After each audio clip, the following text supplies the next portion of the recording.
guys. It ain't gonna be too late because I do have to get up for work tomorrow.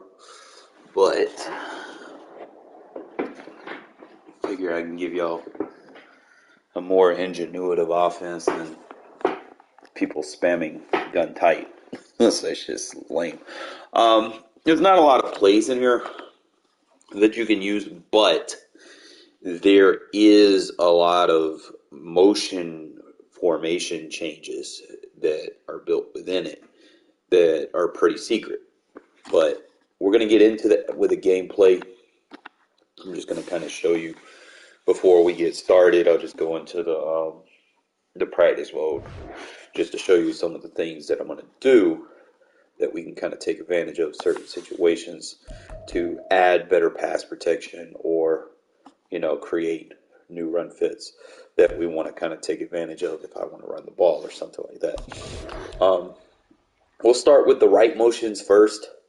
The left motions, there's two. There's going to be one where you switch the point receiver, and then the other one that kind of falls in line with the right side motions where you can get the tight end on the line. I'm just going to kind of just show you the motions so that you guys can get comfortable understanding them, because you never know.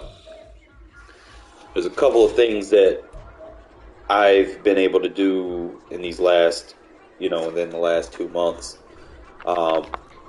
Obviously, the meta is just pass it short, But like I said, Jojo, we'll just kind of go in here and just go up again random plays, and I'll kind of give you some ideas.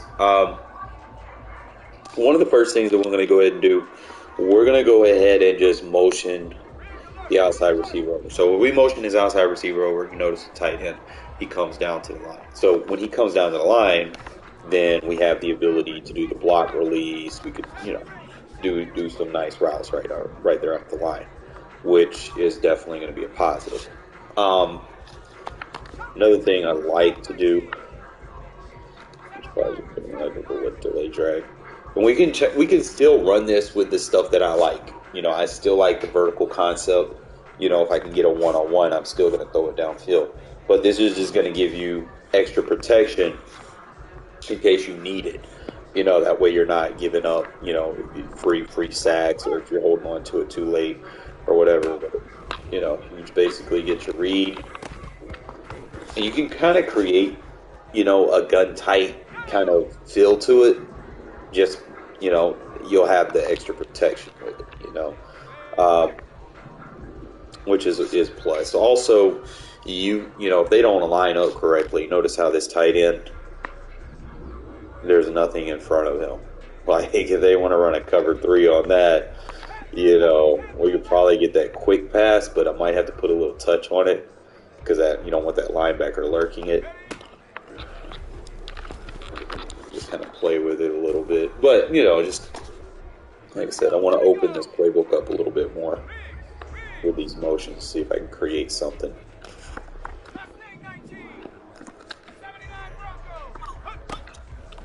Oh my god, that flat route runs so beautiful. Might do that. Alright, so that's going to be your first one. Now, you got the run plays that you can kind of throw in there with it.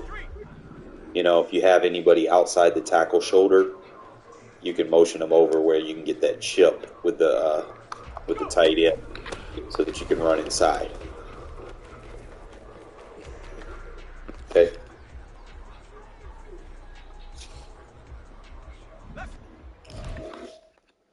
Shouldn't matter too much. You just want to kind of see how they're blocking.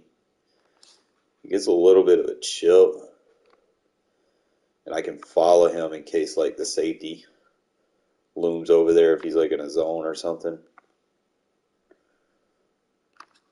Just kind of play with it. So he has like a runoff feature, I guess. We'll just kind of test it. Like some off tackle runs.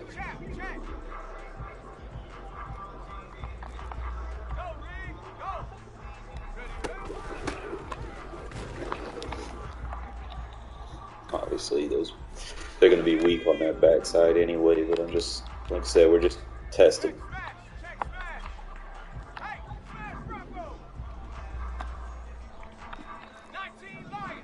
I like those flat routes under those verts. It's like little quick switch routes. You could probably become, those could be a problem. So it's just something to think about. All right, so that's maybe motion number one. Motion number two is going to put the tight end on the backside. So you have the tight end and the running back together. Again, he's not at point, so you can't get a jam on him. So he should be able to like run little flat routes and stuff, just like I was with the receiver, and become a problem. And this is also good. Like if I decide I want to run, if I'm running inside zone, this is actually great for inside zone because he's actually going to block someone this time. So that would be idealistic. And then maybe kind of squeeze in some play action plays like this.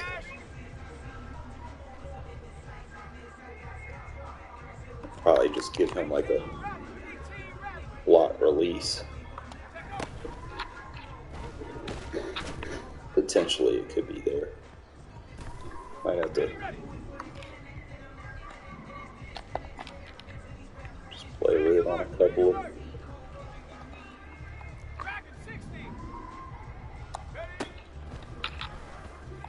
Oh, I could kill cover three. The safety's out wide. Just pull him to the flat. Oh yeah, I'm about to have fun with this formation. You ain't going nowhere.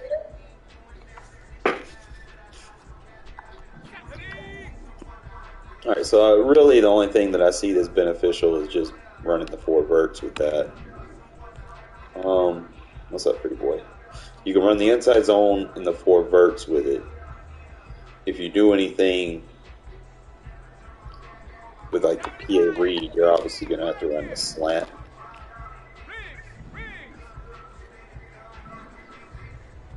That's probably how I would do it. And that should give you a clear out for the post. All right, so there's them plays. All right, so that covers them two motions. The next motion, like I said, this side, you have two. You have a point switch by motioning the slot receiver out. So if they're playing press coverage and you want to get a free release to hit the fade, you could do that. But other than that, it's not too much of a need. And then the other one, you flip the receiver and then the tight end comes to block and then he becomes the new point receiver. But there's a trick because, see, his route changes. You see that? He gets that little goal line fade where you can throw a quick pass underneath without overleading it. So there's that. Let's go now. So that's pretty much going to be all your motions that are somewhat useful. Like I said, I got to get more into utilizing these and add in some hot route combos. Look at that clear out. All right, let's play a game. Like I said, just sit in the lab for a little bit, get comfortable with the motions. Because sometimes, when I play people that adjust a lot, I don't adjust. I just quick snap them while they're adjusting. But we're going to try to do some stuff with our offense and try to be a little bit more organic, kind of do our own thing with it. I don't want to be so robotic where it's like I'm doing the same thing all the time. I go back and watch my game plan. I'm like, if I did this, I could have had that. And I don't like going back watching myself and then have to critique myself so much, So, like I said, I'm just going to kind of put all my critique into an actual offense and, kind of put it on display. Also, what I notice about a lot of other people, man, they spam the same thing. I know we're human, but this spam is just horrendous. Like it's not even it's not skill. People just find the easiest training wheel offense they can, and they don't get out of it. Like even if it gets botched, they stay in it. Like it's annoying. It's like nobody. And then besides, after this morning, it's like I have a newfound love for the game of football now that we done fired Josh McDaniels. So I got a newfound love for the game, I guess. Just like real world shit just kind of just takes over. It's like, okay, I can dig it now. I ain't got to worry about McDaniels fucking losing all the rest of his games.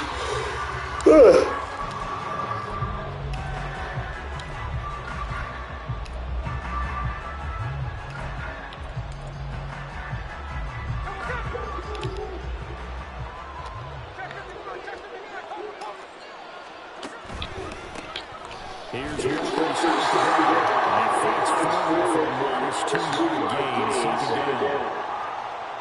They suspected it was a power play with the middle coming out, and boy, were they right. That defense got down in a hurry and limited them to just a couple on first down. Here's a throw dropped off to his fullback, and they're able to get this one across the 35. 11 yards there and a first down for Seattle. It's pretty easy to overlook the fullback when you're making your assignments defensively in the pass coverage game, but in this case, they made him pay for that oversight and picks up a nice gain. So here's a 1st and 10 at the 38.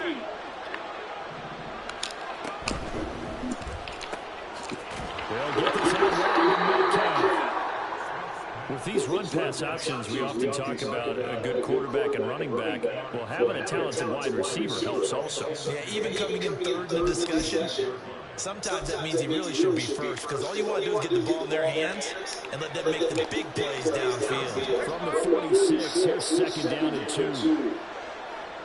In motion right, that's Metcalf.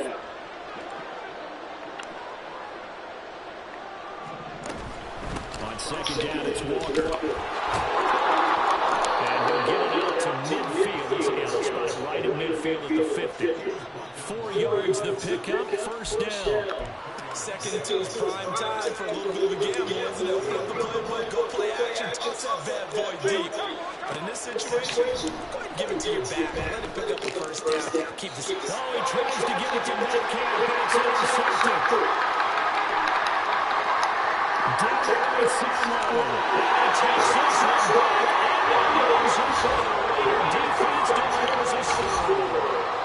Well, they were advancing the ball, and a couple first downs under their belt, but a big mistake there on the opening drive leads to 6 points the other direction. And what a good read that was on his part, Brandon, because it prevents a possible scoring drive with how they were moving things along. And it gives the defense the early advantage where it's going to be a definitely entertaining battle between these units. And now on the heels of the pick six, here's their offense on the field sooner than intended, as they'll try to make it 8-0.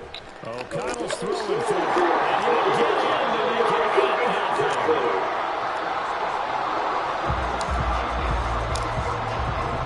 So they throw the pick six and get another shot at it now as this one's in the air.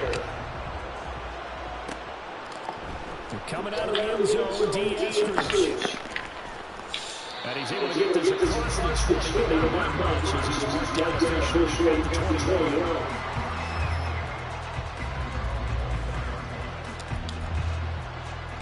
Coming to the line here to begin their next drive, the Seahawks offense. Now remember, they were just out here a moment ago through the pick six, so we'll see if they can take care of football this one. And sometimes that it's almost better that you just throw the pick six and you come back out on the field. You're not about to somebody's dwelling for a fourth and goal. You're not hearing everyone say, hey, you'll get them next time. Hey, don't worry about it. All that stuff just goes right out the window. You're right back out on the field for a chance to return.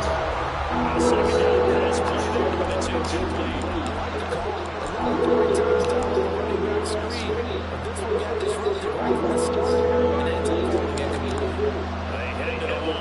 facing a 3rd and 7 following the incompletion on second down. Now Gino.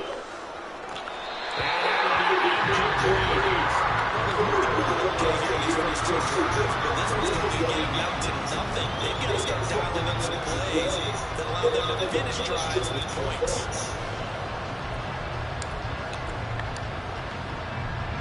Smith will stay out there. The offense is going to go here on 4th down. They snap it to Smith. Working the middle of the field. He's got the incomplete. And he's got it past the 30 before he's hit and dropped. A curious decision to go for it, but it pays off with a 1st down.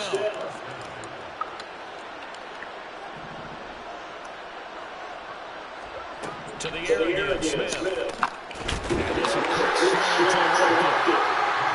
So here are 5 yards there on the pitch and catch. And it'll be 2nd down. Up the middle, here's Walker. He'll get about 3 as he's brought down now around the 42. Trying to keep the drive going here. This is play number 7 on 3rd and 2. And the 40-yard that's complete. And he's going to have another 1st down as the tackle comes at the Raiders' 40. Throwing is Smith. That is This game's going to have standards. Defense needs to get backwards on this drive. Come through the middle of here, and now they're staring at it. And that puts the defense in position to dictate to the offense. And Smith's throwing the hands of Freeman. And he's out of bounds, but first he gets it inside the 10 to the 7. A very nice pickup of 33 yards. Now a chance to make that big play really hurt. It's 1st and goal just outside the 5.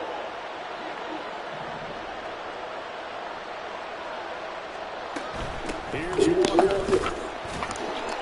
And he's able to get it down to the 2-yard line. 1 quarter down, 8-0 the score.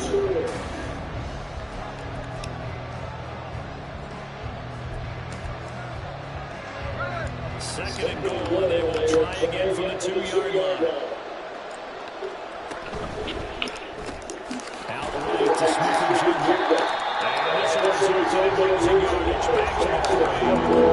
Back in the 3 now. This is 3rd and goal. Now Smith. And this is a touchdown. The 3-yard touchdown pass. And the Seahawks are back within a couple of the lead. Good bounce back drive right there through the pick on drive number 1. Drive number 2 leads them right down the field into the end zone. Agreed totally. Excellent bounce back. Tremendous poise. Confidence never lost. And obviously he transmitted that to his teammates as well. What a really nice drive. Pete Carroll in that familiar hands-on-knees pose. His guys will go for 2 here. Gino's going to throw.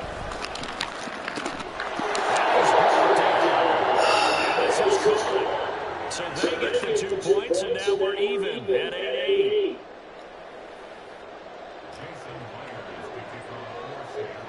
So 8-8 our score now as he'll send this one away. From his end zone, here comes Carter. And no chance to get away as they'll get it down at about the 17-yard line.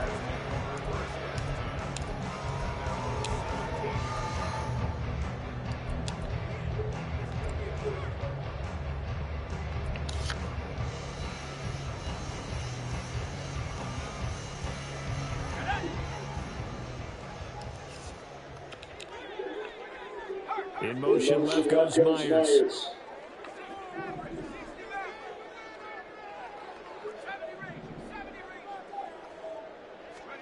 O'Connell on 1st and 10. And his throw here is going to be incomplete.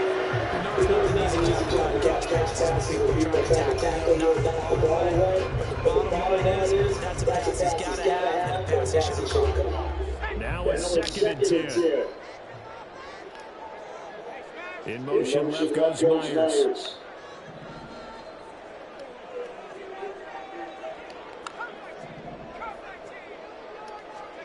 Throw it. O'Connell.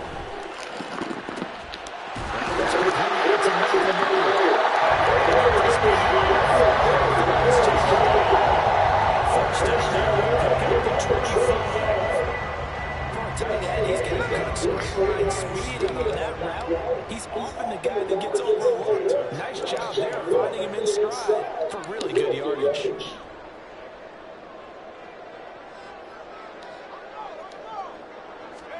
On first and 10, it's O'Connell. That's going to be intercepted. Picked off by Quadre Diggs. Way down there, 40-yard line. And that was a What I can do to add to that. being intercepted by a veteran DB. And I love the quick conversation. Clear out console. Where he says, hey, I love playing these young quarterbacks. They don't know a whole lot yet, so I can use my mind to put me in a position to make a play. Here's a throw complete right side to start things out. And he's going to get this inside the 30. First down Seattle on a pickup of 13. But when you hit him on the move like that, and he's able to get into open field with a full head of steam, oh boy, it's going to be tough to get him down. Yeah, there was a big window. They're lucky they did get him down. Walker now on first and 10. And he's going to take this ahead for right around 3 yards, but no more than that. Second down. Not a huge carry there on first down, but not all of them would be, but still all in all, a positive play for the offense. It's all about picking up at least a few to set up what you're going to do here on second down. Now a play fake, and it's Smith.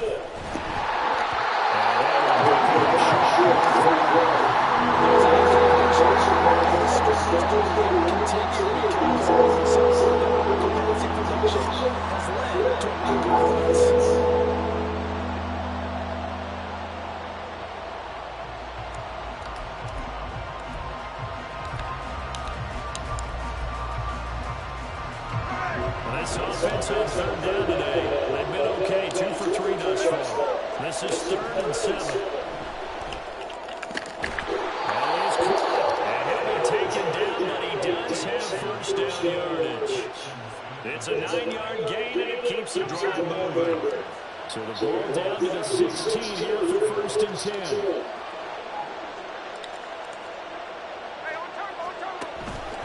Up the middle they run. It's Walker. A beautiful fake. And he's going to be brought down just shy of the 5 at the 6. Second quarter, 2 minutes to go. Tie ball game. So not quite a first and goal just yet as they come up now 2nd and inches.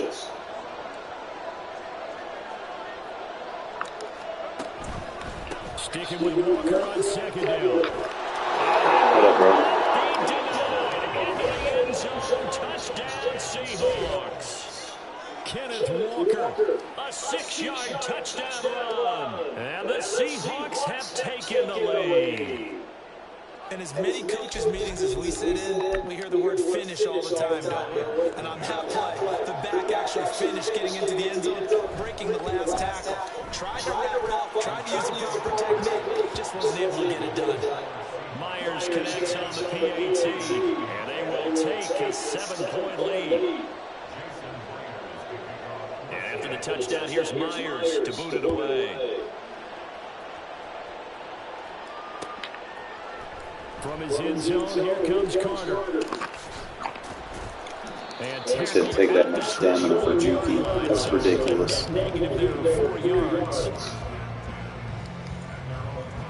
The offense for Las Vegas about set to begin the drive. And we'll see if they can bounce back from that last drive in particular, if they can bounce back at the quarterback position, Charles, after throwing their first interception of the ballgame. Yeah, and some guys, you know they're going to want to try and get a big play right away and take control back. Others, they're going to look to have a couple short passes going on. For the defense, the goal's not changing a bit. They open up back. You're exactly right about that. In fact, Still in that 80. You can make this throw. Cover one, his outside shape built in, bro. All I gotta do is lead that bitch inside. try and get to the ball even faster.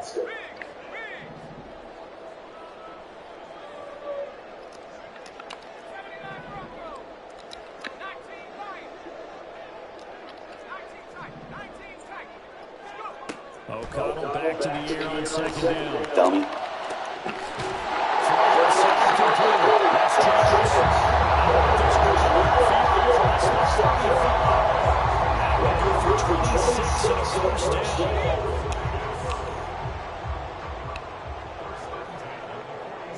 In motion, left goes Myers.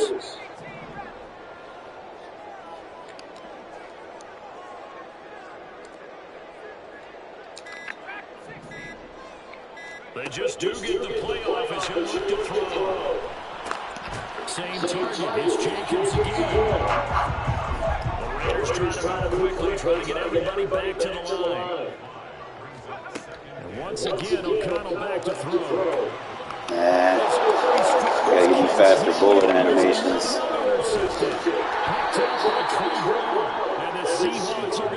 So that one floated. So rare to see any quarterback toss back-to-back interceptions in the NFL, regardless of status or experience. Whether it's impersonal or just the offensive game plan, I think this defense is reading something out there, and they're holding the upper hand.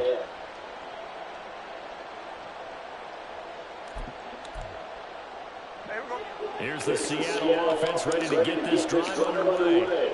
And with good starting field position and 3 timeouts as well in their pocket, no reason not to try and put a good scoring drive together.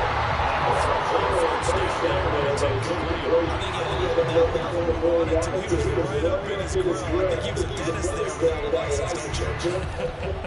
Just not enough time for the play to develop. Lucky it wasn't a fumble, really. Second and 10, Smith again. Marcus Peters came streaming in on the corner blitz.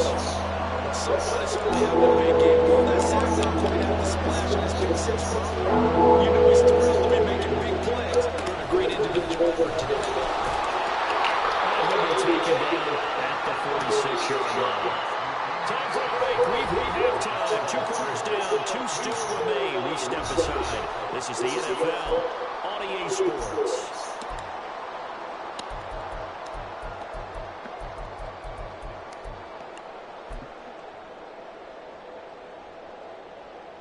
And we welcome you back live now inside the booth alongside Charles Davis. I'm Brandon Gordon, set and ready to rock for the third quarter. The Raiders are going to have it first, and they trail here as we get back to it in this third quarter of action. From his end zone, here comes Carter. And no Allen to be found. The coverage was solid, and he's dropped at the 18.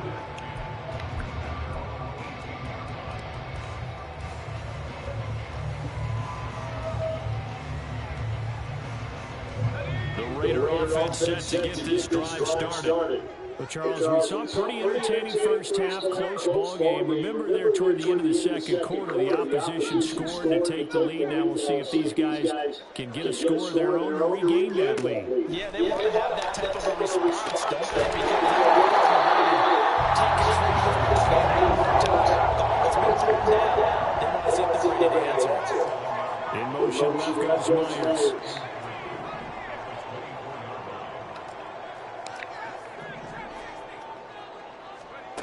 Throwing on second down, here's O'Connell. He'll get this underneath to Jacobs. 2 yards on the pickup there, and that'll leave him with a 3rd and 2.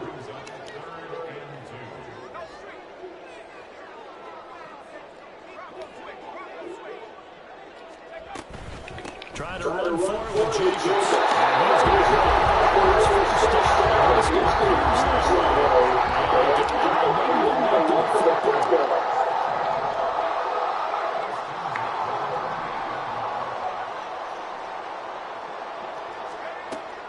And they go play action here with O'Connell.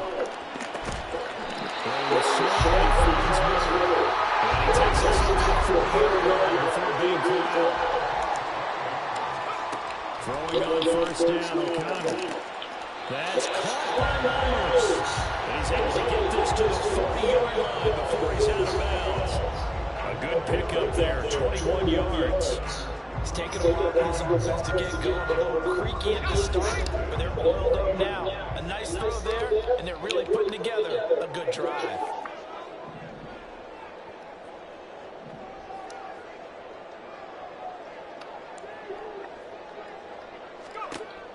first down throw, O'Connell.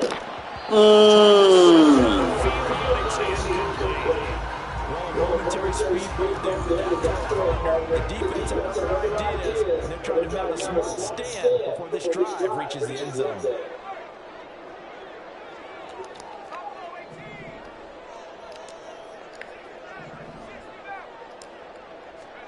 Here's O'Connell again on 2nd and 10. That's completed into the hands of Myers.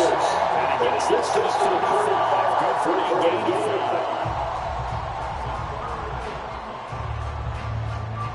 And on 3rd and 5, this will be the 8th play of the drive.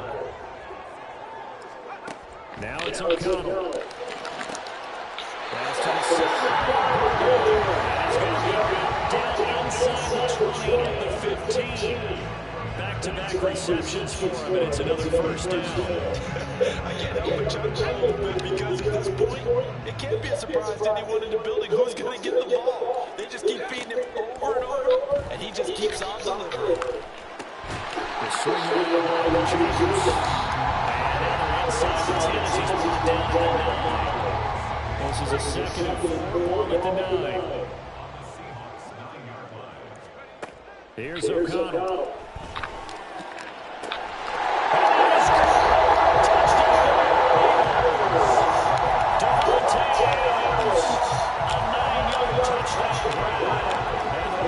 Extra point away from dropping well. Well, that runs really tough to cover because if they're running it correctly, you think it's really going to be a slam. Yeah, we talk all the time about how it's tough to execute offensively, but you're saying, don't forget, it's tough to cover for the defense, too. Yeah, the number one thing that you're taught is to not get caught inside or get beat inside. So you got that.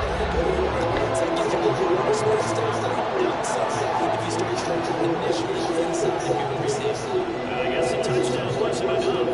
They want the onside kick as well.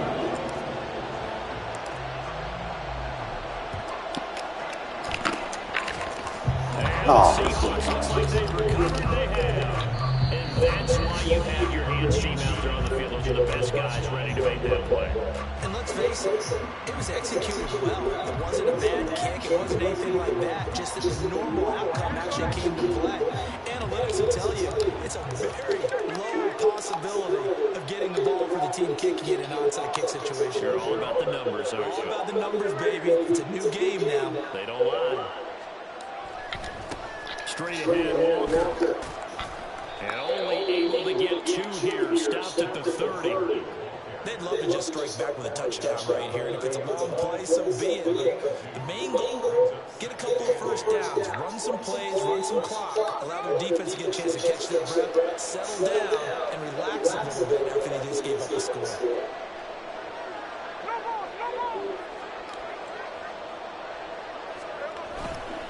Sticking with Walker on 2nd down. And he'll take this inside the 30 to about the 29, maybe the 28-yard line. Just a couple on the ground there. That's going to bring up 3rd and about 6. 2 yards on the first down carry, and then followed up by 2 yards on the 2nd down carry. That's definitely not going to be enough to get the job done. Wasn't the expression 3 yards in the cloud of dust? Now they're going to need 6 on 3rd down to keep the drive going. They'll buy some time right. And that's a good use. Incomplete. So they couldn't work out this time. It's not enough.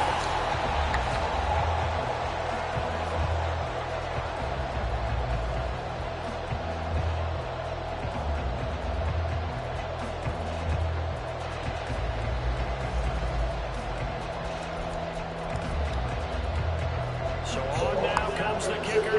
It's Jason Myers. This for a 4th quarter lead. Myers' kick is good. So the big return had him fired up, but in the end, the offense stalls out. They only muster 3. Yeah, the excitement was there after the return, but they didn't move the ball all after that. They didn't even get a first down. Myers now converted on the field goal try. Now he's on to kick it away. From his end zone, here comes Carter. Oh, a dangerous return man showing him here. And he nearly broke that from Woodward as he does still a good return. That starts the drive right around the 37.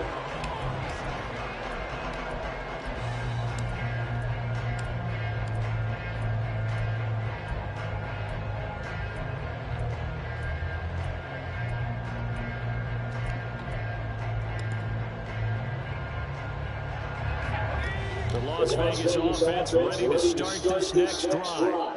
And now they find themselves trailing following the field goal. Still a good amount of time in this fourth quarter, but this drive very well could determine the outcome of this ball game. There's a pass on first down. It's knocked away and incomplete. I like the calmness of how he played the ball here. No panic in his eyes as that throw arrived. Tracked it from the bottom of the quarterback's hand, and that's just where he needed to be to knock it away. In motion, left goes Myers.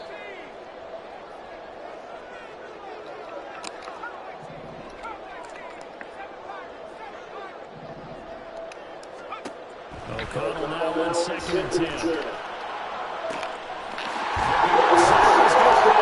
That's Jacobs.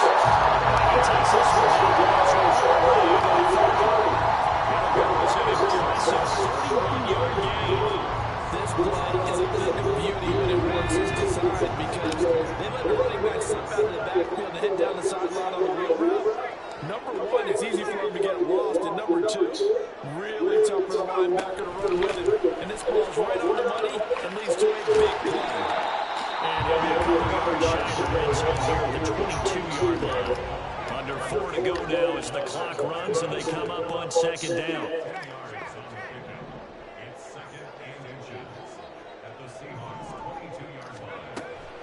Off the play fake, here's O'Connell. He finds his man complete. It's Jacobs. And this one goes nowhere. Losing yardage back at the 22. Here we go, 3rd and 1. Gut check time on both sides. They'll send the tight end in motion left.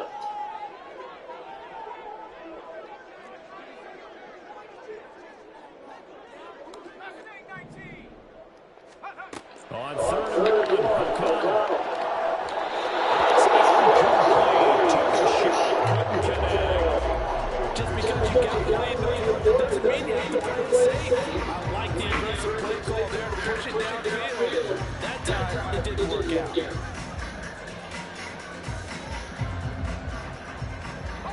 One score down, here we go. They're going to go for it here on 4th down. And they'll bring the big tight end across the formation left. They'll go for it. O'Connell. He's got his running back out of the backfield. And he's going to grab the Raiders first down. They only needed one, but it ends up being a gain of 6 and moves the chains.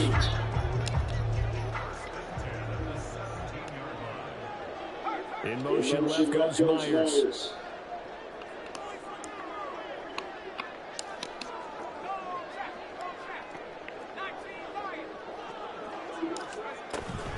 Here's Jacobs on 1st and 10. And he's able to get this inside the 10 down to the 9.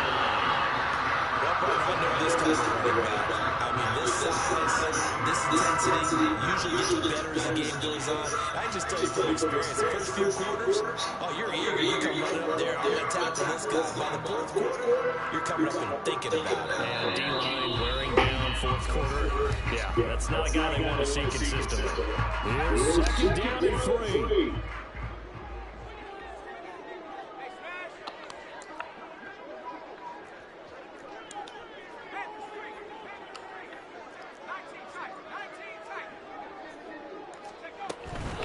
Once again, it's Jacobs. And he is marrying his tracks behind the line of scrimmage. Partner, you got about 20 coaches on your payroll, but there's 60,000 of them in the stands. I don't think any of them like that play. And the later we go, it's starting to sound like 100,000 in here. A big play looming on 3rd down.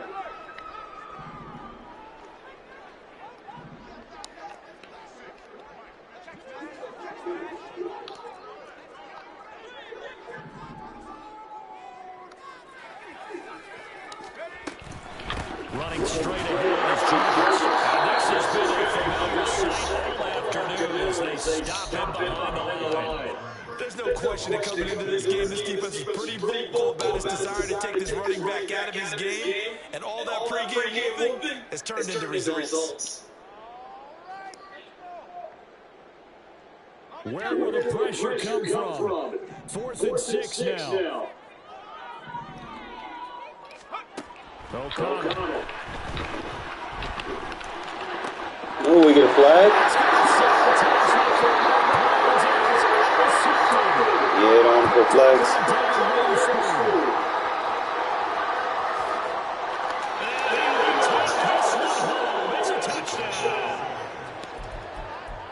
Brandon, we spent time on this team before the game, and there was never any indication that they did not like their kicker. Well, it shows right now that they didn't like their kicker. Why didn't they just put through the goalpost and take the lead? That is going to be the question that has to be answered. I don't know about you, but I'm skipping my flight. I'm going to the post-game press conference to find out what they were thinking. Instead of playing conservative, they go through the air, and what a stunning turn of events. And that one will bounce out the back of the end zone, so we'll start here at the 25.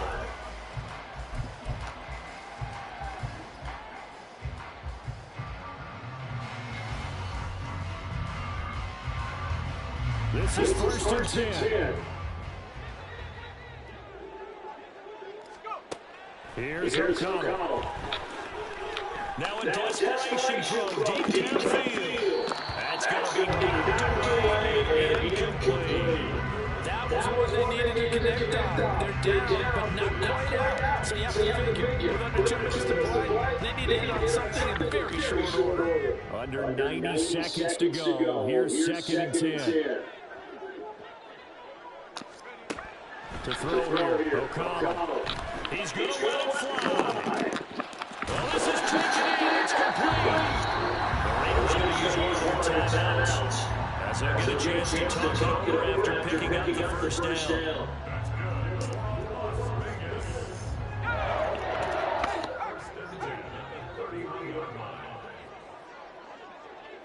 Got your back in the mud. Back to throw, O'Connell. And that is incomplete. He couldn't hold on to the contact. Brings up second down. They'll try again here. Second and 10. Thanks for backing him up. Now O'Connell. Devontae, hold on to it, bro. He doesn't drop too many third down.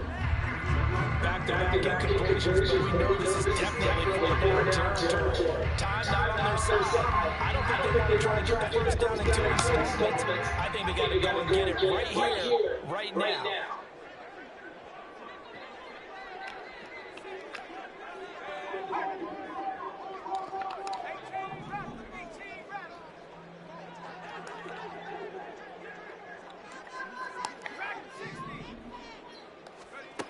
To the air again, O'Connell. He's going to fire one deep, middle of the field. Turn around. That means it's just one last chance left, and this has to be a first down or a touchdown, or this game's over. So on fourth down, out trots the kicker in a big spot here. On the left hash, this from 48 yards. The kick by Carson. And that back in 6 now. That's one part of the equation. Puts him back in and score. But I'd be surprised if we don't see an onside kick coming up. Neither doesn't even fucking move. Without that third one, they can put a lot more clock on it. So how confident are you that the defense... Fall on the ball, man! Damn!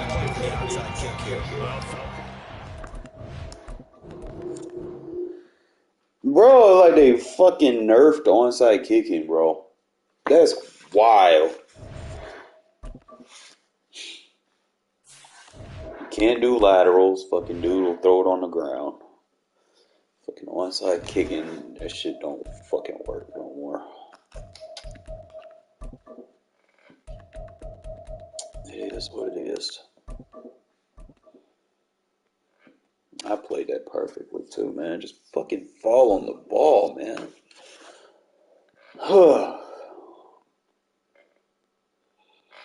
Or let me use her somebody over there, man. It's the NFL on EA Sports as we are in the inner harbor of Baltimore at M&T Bank Stadium. Coming up, we got a good matchup on tap here. As it'll be the Las Vegas Raiders taking on the Baltimore Ravens.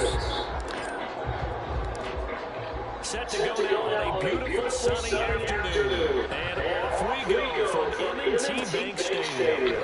Devin Duvernay now returning from the end zone. And he's able to get this across the 20, but not by much as he's marked down officially at the 21.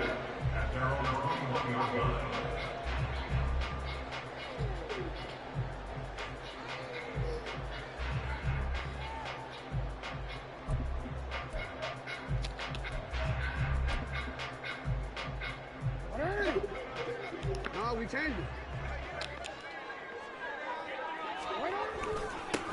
The driver commits with a run by J.K. Dobbins.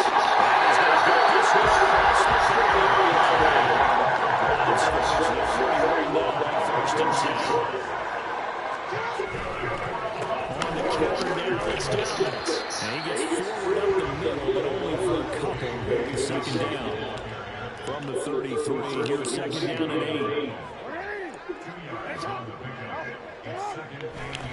Another run here with Dobbins. He'll be taken down right around the 34 after a pickup of only a yard. Now third down and 7. Off the play fake to Dobbins, here's Jackson. Oh, his first throw of the game, going to be intercepted. And the Raiders are going to have great field position here as this is returned just shy of midfield. Not something you see very often for a quarterback of his caliber, an opening drive interception. Oh, there's no doubt in my mind that even he's surprised at how that one played out. But we know this guy is not going to stop him from continuing to fire as this game goes along. Probably give him a little nod of respect across the field for that one, and let him know he'll be back the very next series. They've got good starting field position as they come to first and 10. Just shy of midfield at the 49.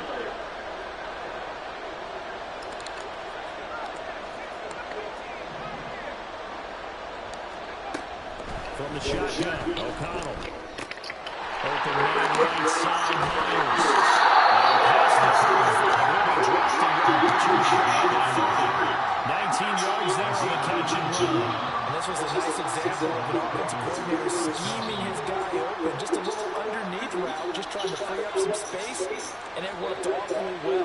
Got it not just space, but plenty of room to run after the catch to pick up really nice yardage.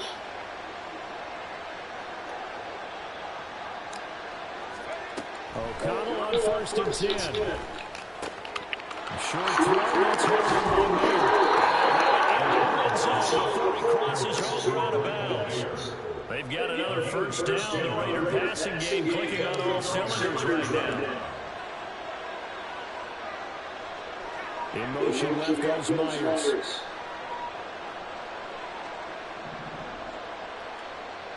They'll send a receiver here in motion right.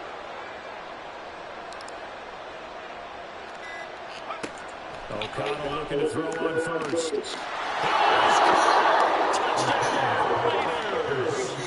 Jacoby Myers, an 18-yard touchdown grab. And the Raiders are on the board first on the road here in Baltimore. Josh McDaniels has got faith in his offense, so he's going to have him go for 2. They'll try to run it with Jacobs.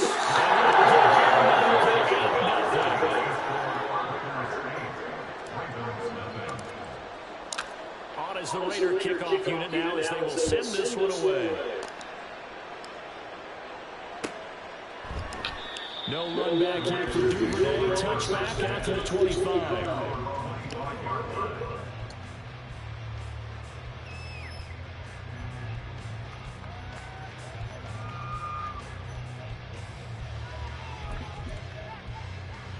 The Baltimore offense at the line set to get going.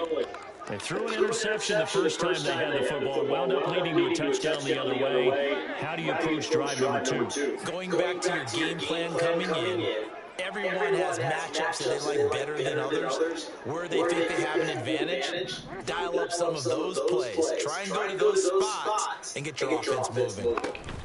They'll start on the ground with Dobbins. Yeah, this will be a gain of 5 as he gets it to the 30. Ball to 30. They'll come up with a second and 5. From the gun, it's Jackson. And his throw open man time, man. Put a little too much heat on it, don't you think, partner? Absolutely. Just needed a touch more air under it. Instead, he fired an absolute bullet. They come up now 3rd and 5 following the incomplete pass.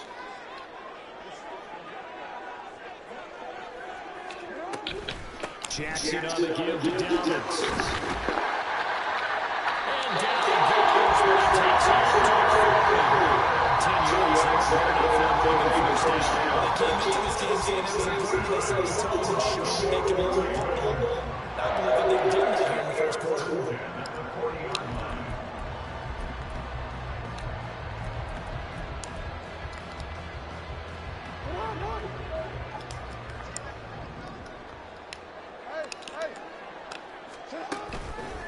Right back to Dobbins on first. And slow going. Up to the 41. We're at the 41, 2nd and 9. Now it's Jackson. A short throw. And he'll be taken down. Past the 50. So there's a 1st and 10 now in Raider territory at the 48-yard line.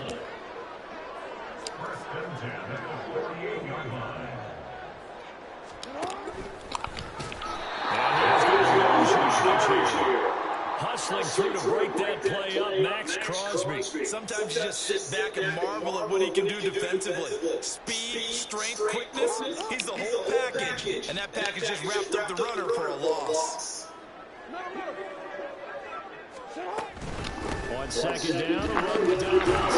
And this will be taken across midfield and territory. And a long way to go here on 3rd down for the 8th play of the drive. To throw is Jackson. His early struggles continue. Here's another one intercepted. Picked up by Devine Diallo. And the Raiders are in great shape here as they take over at the 46-yard line. The offense for Las Vegas about set to begin the drive. They start near midfield following the interception as they begin 1st and 10.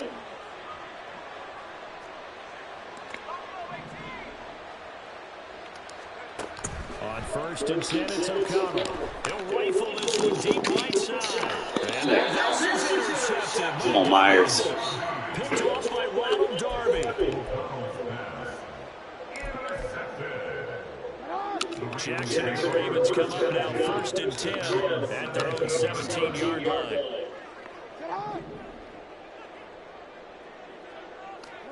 They go back to the air here after the INT last drive. Under pressure, he'll go down. They'll sack him on what ought to be the final play of this first quarter.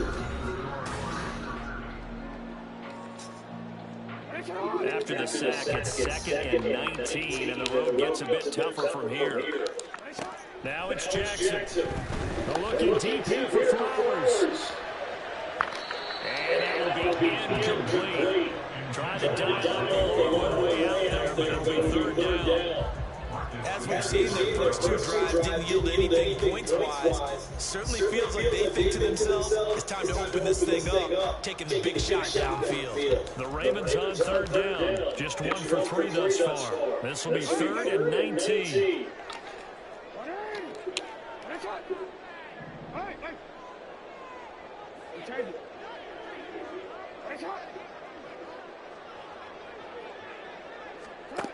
Here's Jackson to throw. And that is incomplete. Based on what we've seen so far, I think you gave the Cardinals an off day anymore, partner, because this group we're watching, they're totally out of rhythm, trying to get their game plan up and running. That 0 on the scoreboard is glaring down at them with every incompletion. And they'll send the tight end in motion here.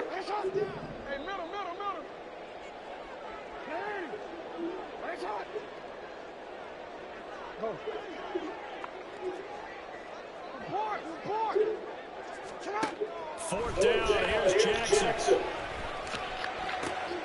That's complete. With Zay Flowers with it. And he's going to have the Raiders first down. And a kick with a big one there to keep the drive moving and then some.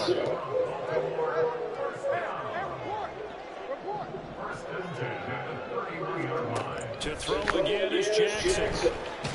Oh, the ball comes out on the hit is incomplete.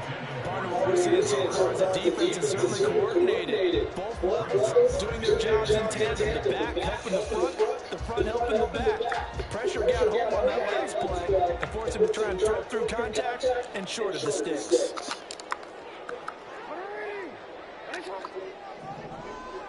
In motion goes the tight end.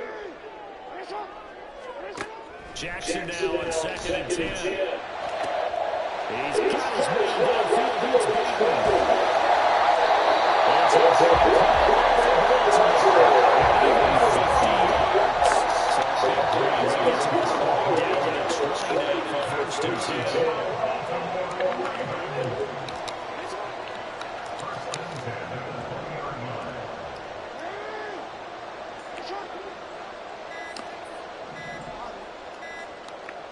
They snap it at 1.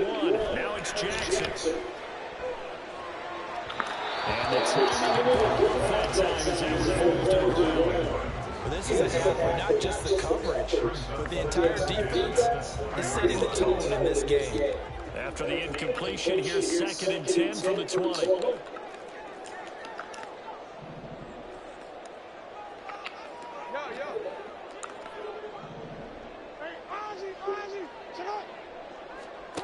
Jackson. Buying time, what's left. Take that, Benny.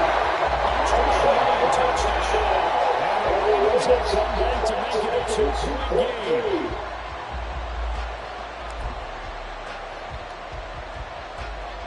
John Harbaugh thought about it, and now his guys are going to go for the 2-point conversion.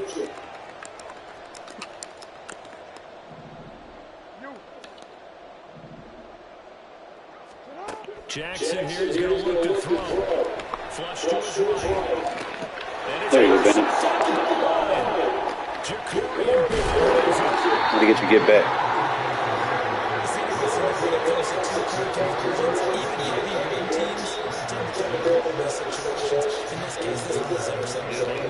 They were ready for the pass, picked it off. Tucker down to kick it away following the touchdown.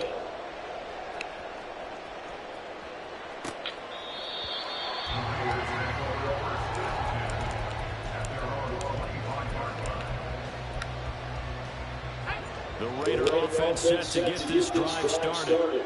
And for this offense, Charles, you got to think kind of crucial here to put something together on this drive, because remember last time out they threw the interception on the very first play. And you can't afford to let this defense keep building any more momentum. They're playing awfully well, and they're awfully confident right now. To me, it's time to attack and take some of that momentum back. But make sure you're selective in doing so. Understand where you want to go and make sure it's going to leave your hands. So following the incompletion, here's 2nd and 10 from the 25. In motion, left goes Myers.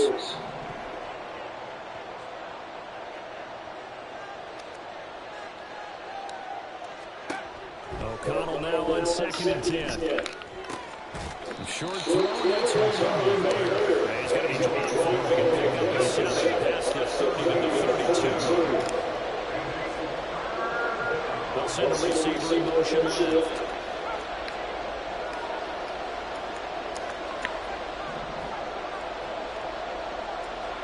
Throwing on 3rd, O'Connell.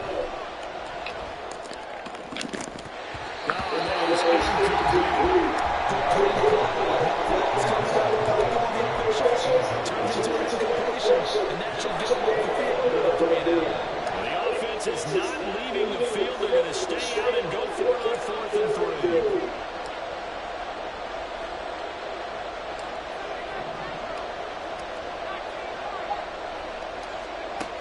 They'll try and throw for it here. And that's complete to Adams. And now this is going to depend on the spot. And they say he's just short. A curious decision to go for it doesn't pan out. And the Ravens get the football back and in great shape.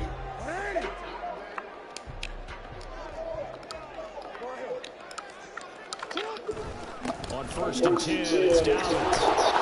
And they'll lose yardage on the play back at the 37-yard line.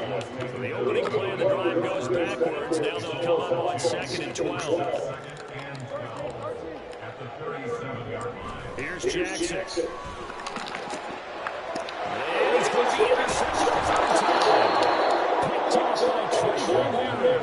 And the Raiders are going to get the football here at their own 23. A nightmare in the first half for him. That's now 3 interceptions. But Charles, with his talent, if anyone can shake this off and right the ship, it's him. I agree, because you don't get to be one of the best quarterbacks in the league without developing some major mental toughness. So I expect him to go to the locker room at halftime, hit the reset button, and come out and you get that in half number 2. And he'll be out of bounds across the 30-yard line. They still need about the length of the football here, maybe a little less as they come up on 2nd and inches.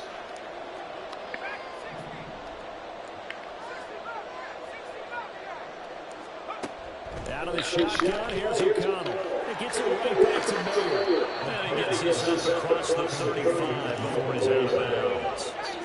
Line of scrimmage, the 37 on 1st and 10. In motion left goes Myers.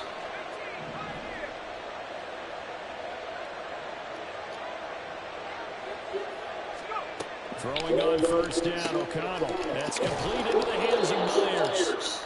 So the completion good for 7 there. And that'll bring up 2nd down. They'll bring a receiver in motion left.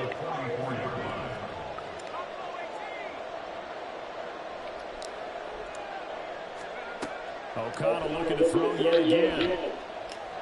He'll rifle this one deep right side. My user catch is insane. It's a big play there for Vegas. 47 yards. There's the arm strength that we saw in college and during the scouting process. And really, it's not just the arm strength there, but the placement as well. To me, that was an excellent combination of arm talent and accuracy.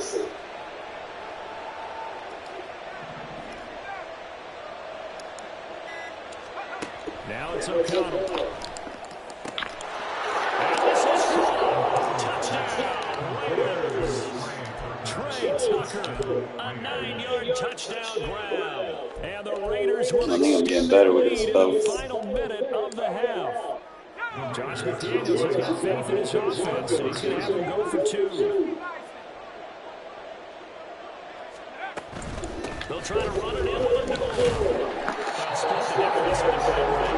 2 PATs. They got the 2-point conversion the first time they failed here. Interesting, isn't it? Because the first time you go after your first score, that feels like a gamble. The second time when they tried it again, that felt like what the heck, right? Because as you said, even if you miss it, you split the difference, and you're right on schedule at 14 points.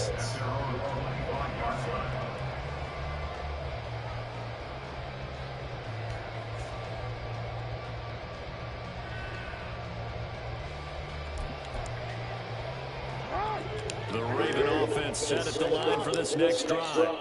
A slim deficit here in a one-possession game. Not much time left, obviously. We'll see if they can march this down the field, at least get 3 and take some momentum into the locker room. Trying to shake off the interception. He'll look to throw. Hit as he throws there, incomplete. This defense is going to have to finish the job. There's still a second half that they have to play. But so far, an absolute total effort. They've disrupted the passing game, stretched the pocket for the quarterback. They forced him into errant throws. Everything they're doing has been executed well. Another throw and 2nd down, and this one incomplete as well. So far in this drive, they've done some good work. They forced incompletions on 1st and 2nd down, bring up 3rd and 10. That brings up the big question. Do they bring pressure or do they play coverage on this down?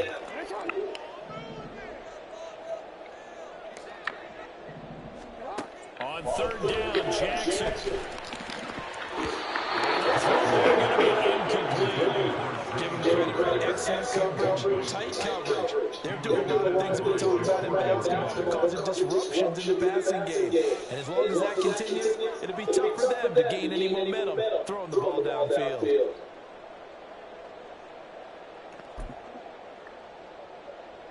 The 3 straight incompletions, they don't care. That hasn't dissuaded them. They're going to go for it on 4th.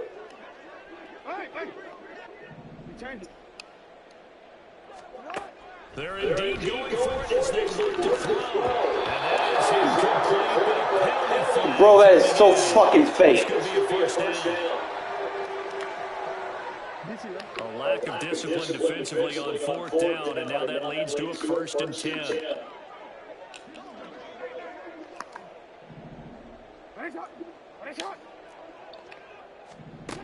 And Jackson throwing once more. It's caught by OBJ. And the Ravens going to use one of their timeouts as they'll come with 15 seconds to play in the first half. Here's a 2nd and 5.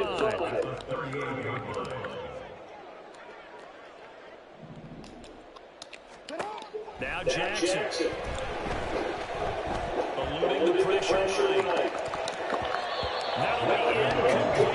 9 seconds down, showing on the clock. And he is such a tough quarterback to defend because you got to remember, arguably, he's more dangerous outside the pocket than he is in it. But how about the job they did defensively to stay with the receiver and knock the ball away? I think they had a sigh of relief there because oftentimes when he gets outside the pocket, big plays result downfield. From the gun on 3rd down, Jackson. And he knocks the ball away and he throws it incomplete. And they're not going to go quietly into this halftime break. They know they're in for a fight, so they're trying to make every possession count. They took the big shot there, but it winds up incomplete.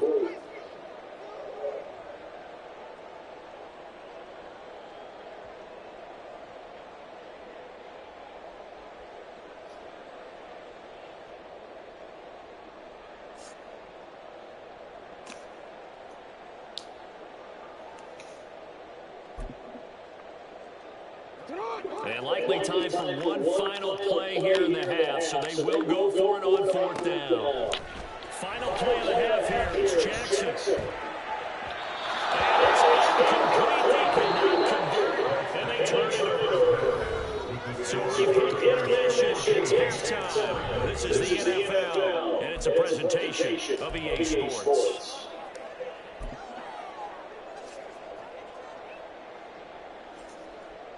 Welcome back. Halftime over. We are ready for quarter number 3 alongside Charles Davis. I'm Brandon Gallagher. The Raiders with the lead already, and they will get the football here as the second half is now underway.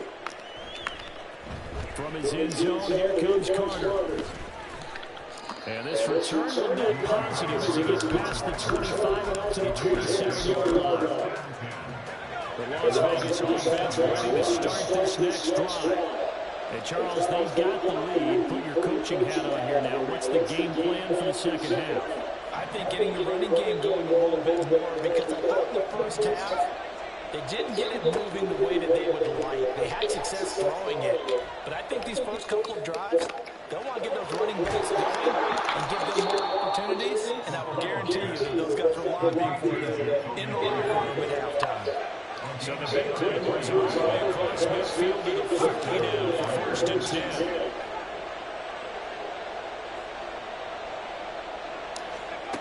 Throwing, O'Connell. He's going to fire one deep over the middle. And it's going to be caught for a Raider touchdown. Trey Tucker, his second touchdown of the afternoon. And the Raiders. Stop spamming the same plays, bro.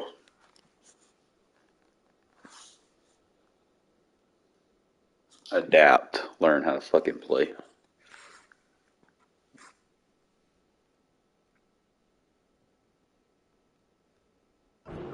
Out of the locker room and score here in the opening minute of the 3rd quarter.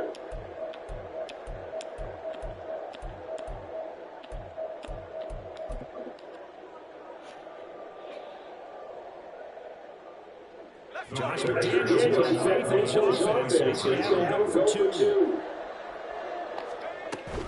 They'll try to run it in with him.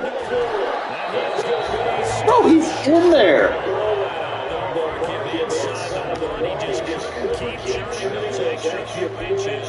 And the 2-point attempt is turned aside. I get cheated. On his Raider kickoff unit now as they will send this one away. Duvernay now going to bring it out. And ultimately cannot get this out to the 25-yard line as he's dropped at the 23.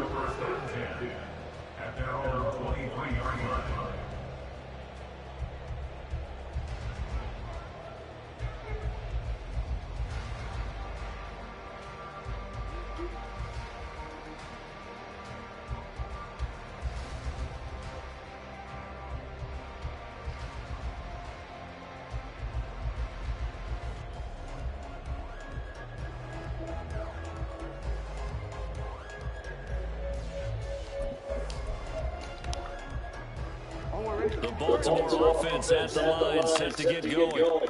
They make their second half debut here. Things are looking a little bit tougher now. They gave up the points towards that touchdown drive on the other side. So now it's a two-score game here. Got to be careful. They certainly do. I was wondering at halftime if those guys just looked in each other's eyes and realized what they got to get done and come out a little bit more charged up, because if they don't get some kind of points here, that next drive, that could make this a three-possession game.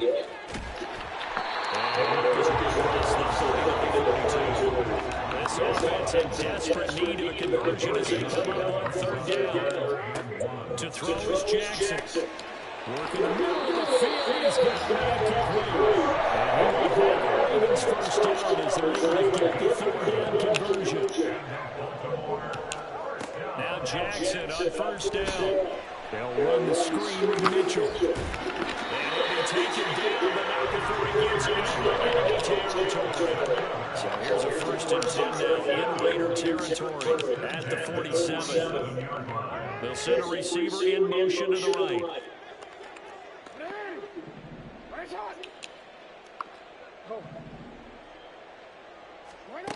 Jackson on first down.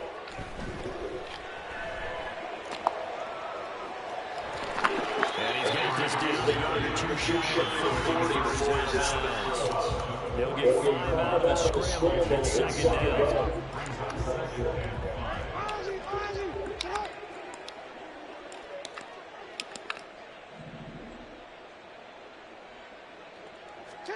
Jackson now. And this one is incomplete. Help me out here, partner, because what I'm seeing is a passing game that's just struggled to complete anything. No rhythm, no timing. It seems like every pass is also contested well, so give some credit to the defense. On third down, here's Mitchell. And this effort won't be enough as they rally up to stop him a couple of yards short. I guess they figure they got to start taking some chances. Here's a big one in this third quarter as they'll go for it on fourth down. Now it's Jackson. That is caught. And he rips it past the 30 yards to 25. So the drive stays alive after the fourth down conversion. 1st and 10 inside the 30. They run over to Mitchell. And he's going to be met at the line of scrimmage and taken down. No gain on the play. It'll be second down. As usual, the hallmark of a good run defense. Linebackers making plays near the line of scrimmage. Absolutely nowhere to run there. We're in Baltimore. Third quarter action. 2nd and 10. Meanwhile, Jackson's throw complete there to Bateman. That is going to be on first down as the tackle comes at the Raider 16. 11 more yards there. This methodical drive continues. That's the third time on this drive that these two connected with each other. They've got a real rapport going. And right now, it's paying off with big chunks of yardage, as shown by that last play. So the ball down to the 16 here for 1st and 10. Jackson. Then his pass is intercepted for the 4th time today. Picked off by Trayvon Merrick. And the Raiders will take over here at their own 12-yard line. And they'll send the tight end in motion left. On 1st and 10, it's O'Connell. And that will be incomplete. Would have been a big hitter if they had connected. Instead, it's second down. They decided the opportunity was there and launched a deep ball. But he was unable to get away from the defender. Couldn't create space. Couldn't uncover at the end of the route. And that one winds up incomplete. Here's O'Connell again on 2nd and 10. All right, why am my line just all of a sudden not blocking? Come on, guys.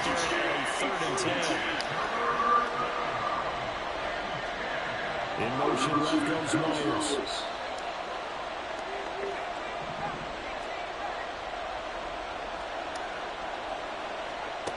Now O'Connell. That's caught left side. Myers with him. And they'll hustle up to stop him. Shy of the first, right around the 15. The gain of 3 on the play. And that's going to bring up the 4th down.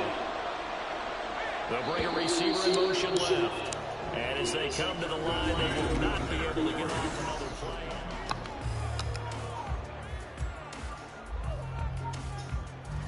And with things looking pretty good on the scoreboard, they're going to keep the offense out there and go for it here on 4th.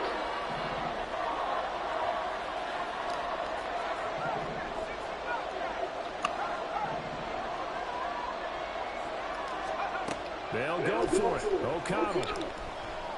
He'll let this go for Adams. Ah, come on, Adams.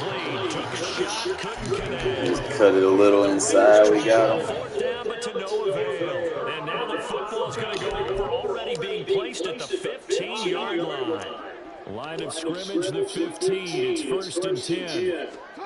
Trying to shake off the interception from the last drive. He'll look to throw. That's Tulane. You got to get that, bro. And the Ravens have made it a one-score game again here on 4th. There we go now as we get set for a big 2-point conversion. And they'll try to run it in with Dobbins. And he'll get into the end zone to cut the deficit down to 4. Tucker now to kick it away following the touchdown.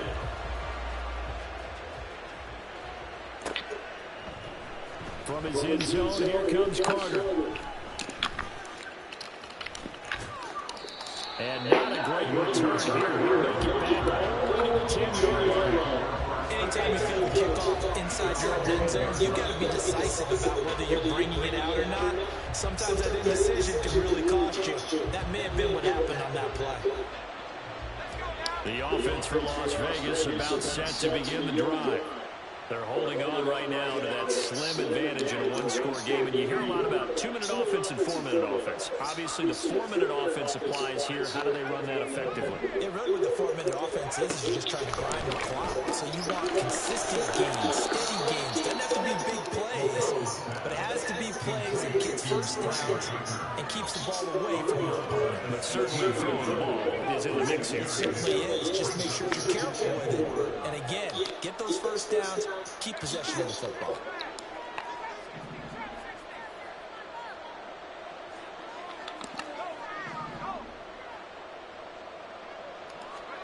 Back to throw, O'Connell.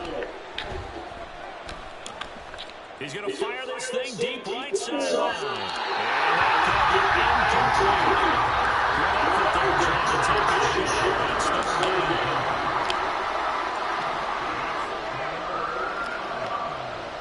in motion, the tight end.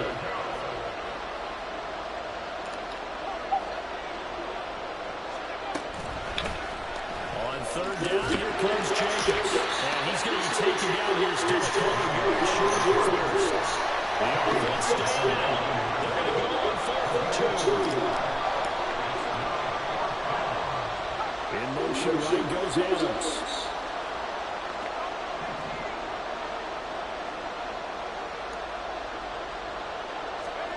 O'Connell here on 4th down.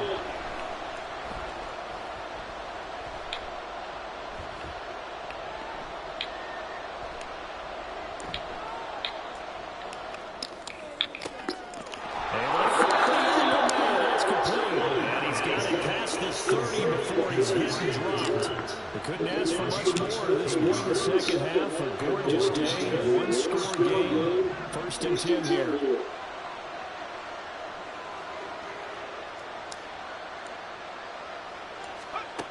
O'Connell working from the gun. Throw left side, complete. That's Myers. And he'll be out of bounds after getting this one across the 40. These guys are running offense like you drive. The pedal is down. Stomp down. I love throwing on man coverage. I can't say that enough. Being conservative and running that football.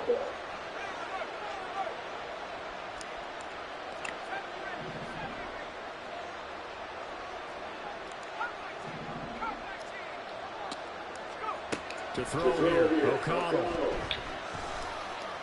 He's going to fire one deep, middle of the field. Oh, you got to catch that.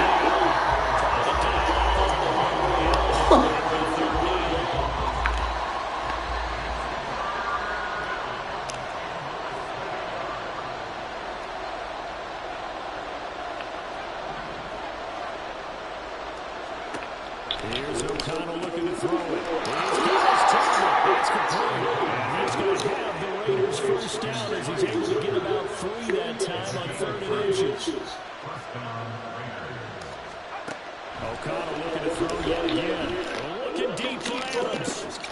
And the throw left sideline here is caught, but they'll rule it incomplete. Couldn't keep his feet in. 2nd down.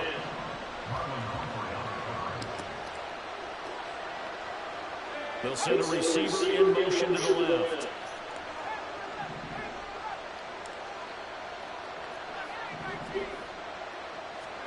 O'Connell now on 2nd and 10. He's going to try and go deep again. And that got incomplete. Good effort there trying to take a shot, but it's 3rd down.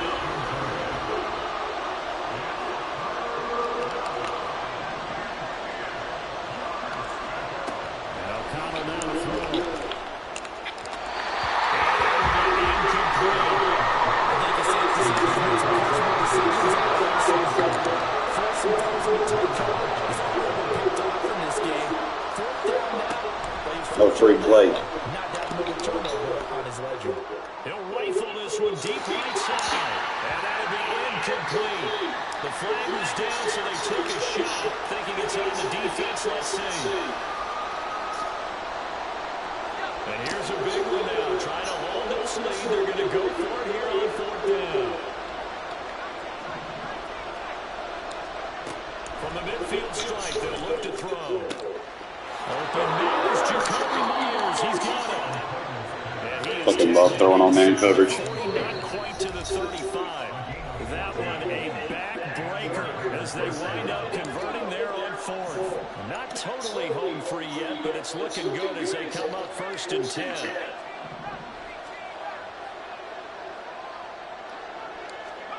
To the air again with O'Connell.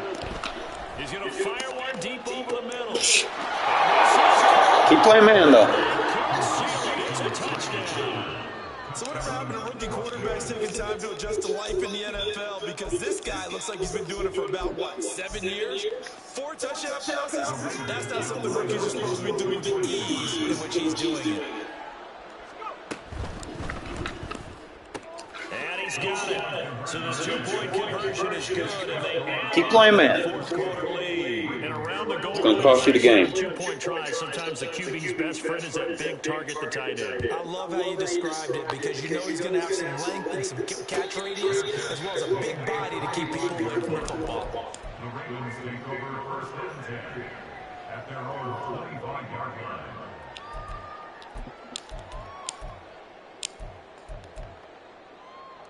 line. Here's 1st and 10.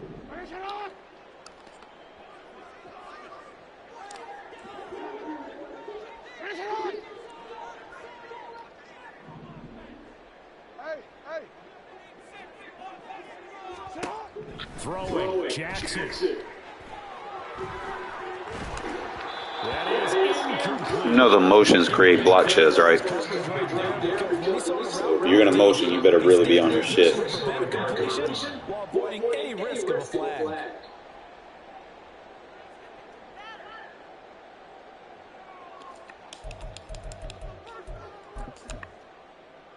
They'll come up now on 2nd down.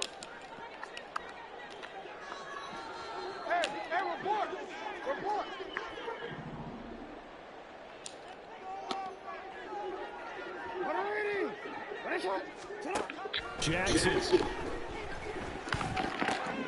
And this is intercepted. And that should do it. Jacoby has it. That's how you play defense. I think you and I were a little surprised back earlier in the game when he threw his 2nd interception. I mean, who would have thought a quarterback of his caliber picked now 5 times? It's beyond stunning to me. Touchdown, Jacoby Myers with his 2nd touchdown of the afternoon. And the Raiders have pretty well put it away here in the 4th quarter. And now once again, the Raiders are going to go for 2. And this is going to be caught. So add 2 more to the lead as they continue. Told you about playing man. He hits the big target for the two-point try. Defenses hate those guys, especially around the goal line.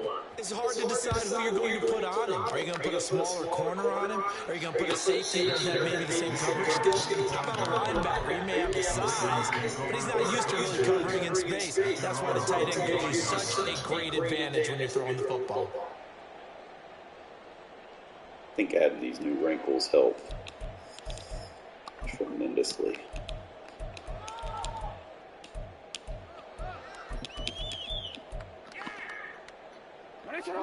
The Raven offense set at the line for this next drive. Where we stand right now in the fourth quarter, this one pretty much out of reach. And, Charles, I know they're going to be disappointed about several things with this ball game, but the self-inflicted wounds, they've had several turnovers. You have to think that's going to be something they're going to discuss heavily in the film section in the coming days. You're absolutely right about that, partner, because they're going to sit in that film room and watch every error that they made and figure out how to not do it in the future. And mentally, I think a lot of the guys are already starting to think about, okay, how do we put this behind us and get better for the next time out? They'll use love match coverage. the rest of the time that they play. Fucking love match coverage. Deep on second down, will wind up incomplete. That's coverage you'd expect to see in a tie game late. Not in a lopsided game like this. They are not letting up.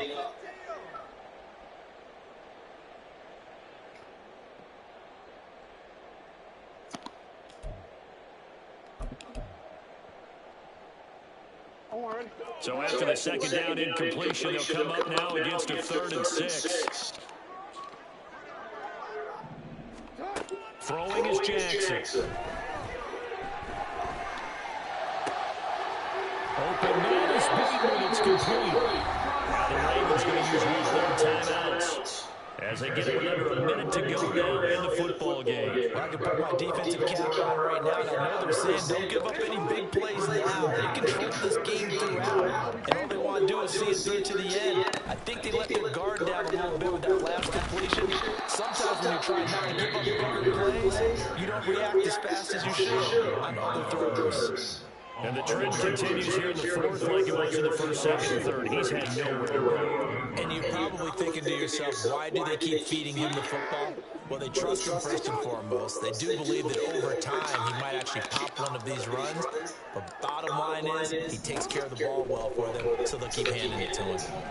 Now a desperation throw. Good jam, Hobbs. And it will be incomplete. Trying to dive up the one way out there, but it'll be 3rd down. Well, these guys are not going to go out with their tails between their legs. They're going to keep taking their shots until the clock's at triple zeros. But that one, like a lot of others, winds up incomplete. And now the 3rd down throw incomplete as well. Another throw there off the mark, and obviously he's battled all of the interceptions. Things just haven't been true to form for him. I don't know. What do you think's going on out there, CD? That's a great question, and my suspicion is he's been coached really well to not show that he's having a problem. You know, they always tell you no matter what, you keep throwing the football with confidence. Well, we're not seeing a confident throw right now. He's on balance, the passing game's on balance, and the defense is taking advantage. They had to go for it with such little time remaining, and that will force a turnover on downs.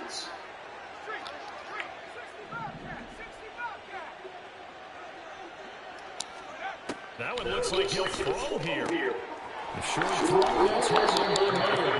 And he's got this down the yard, too shy of 40 before he's out of bounds. 2 yards to go, second down. Brings up 2nd and 2.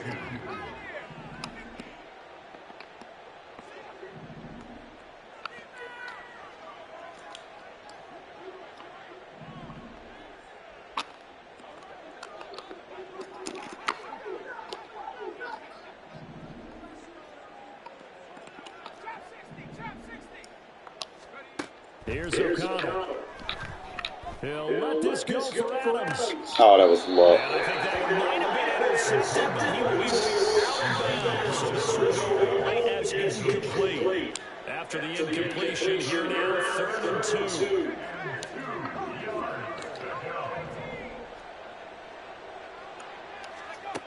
Now it's O'Connell. Looking deep for Adams.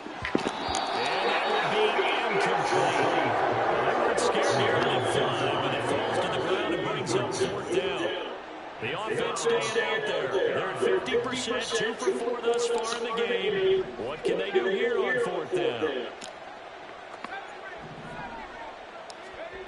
Throwing, O'Connell.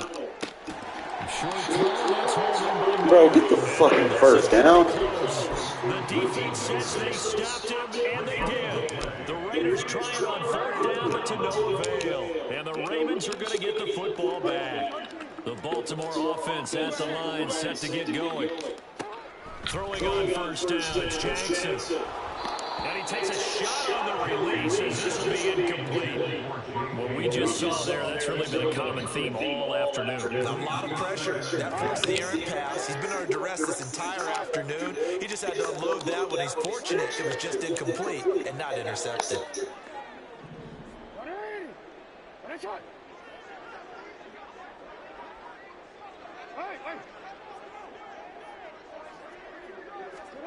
Again on 2nd and 10, it's Jackson. And that could be incomplete. Good effort there trying to take a shot, but it's 3rd down. Right where they set him down started, they need a full 10 here to pick up the 1st down and move the chains.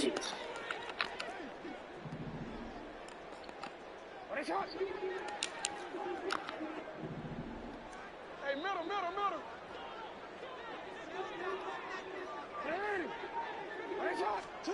On 3rd down, Jackson. That's complete to his receiver, Bateman. And whistles, and they take their final timeout with 7 seconds When left. a call timeout, you're not going to score a touchdown. They probably wish they had made more in the first 3 quarters. This deficit going to be tough to overcome here in the 4th. But a nice 1st down and a pick up on that throw. Yeah, and this is where as coaches, you're looking for effort and execution even though the scoreboard is going against you. You want to find out who's going to fight, who's going to scrap, who's going to keep their heads up and continue to play.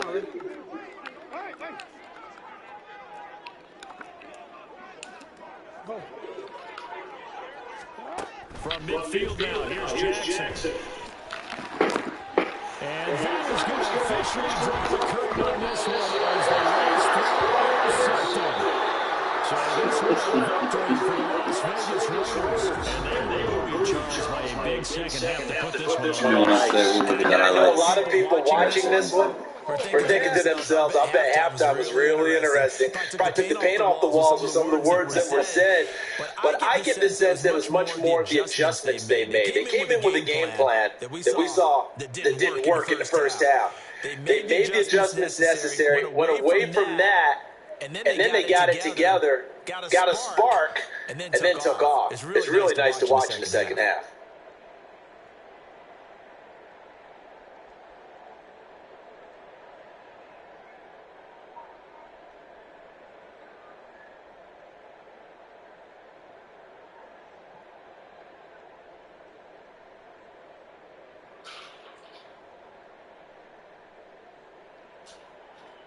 Check to see the cat's coming.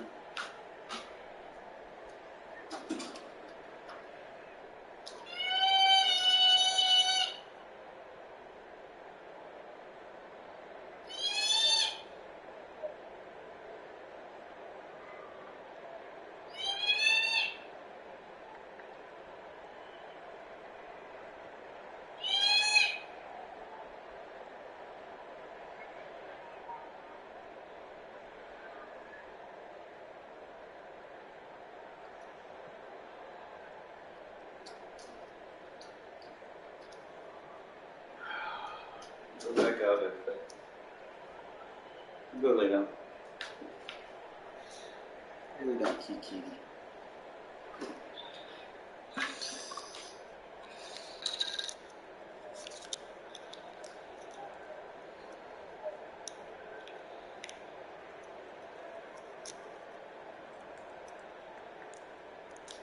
All right, so I found me a cover 0 one-play touchdown. I mean, I knew it was a way to make it work, to force him to run that deep post cross. We just had to get it in the lab. It's more guaranteed. And you have more time when you do the motion. If you don't do the motion to do it, you're not going to have time. But, getting into it. Obviously, we got a bunch of sacks. We're going to get down. It's going to have good coverage behind it. I know he tried to motion the running back out and glitch my coverage, but if you motion out the guy that's supposed to block the C gap, I mean, that's going to be on you. Like I said, I was out in front of him on the other end. Hit him with the cover 2. Stavey in picks. If he would have waited, the blitz forced him to just press a button. He forced that hell, but I had over the top hell with the other safety, so.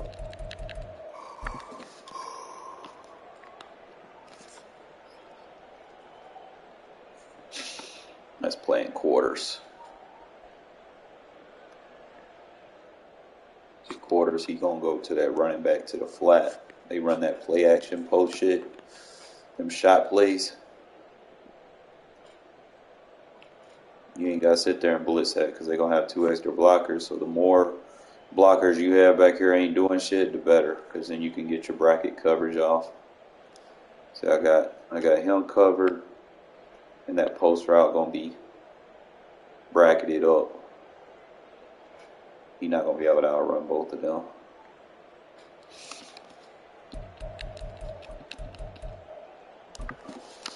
He got lucky as hell with this shit. I just couldn't get out in front of him. I hate that view.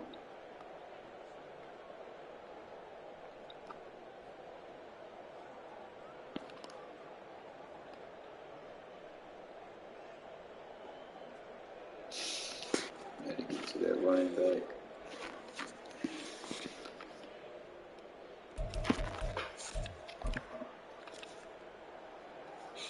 Put them adjusties on the field with the match zones on. Get that soft squat over there. See, he's in that deep half, but he gets that zone chuck on the tight end. So that takes the tight end out of the equation. Actually get 2 zone chucks on him. One with the vert hook. He gets that zone chuck, and the safety zone chucks him and pushes him out of bounds, so he's not an eligible receiver anymore. So now you got 4 receivers. You got 1 running away from you. That's not good. He's covered. I think I had soft squat and seam flat with a deep half over the top. So the soft squat and the seam flat, they branch off and take the zig. Deep half sits there. On that route, I know I have a soft squat over here. It was like a bird. It was like cover 2 on this side. And this soft squat just sitting there waiting for it.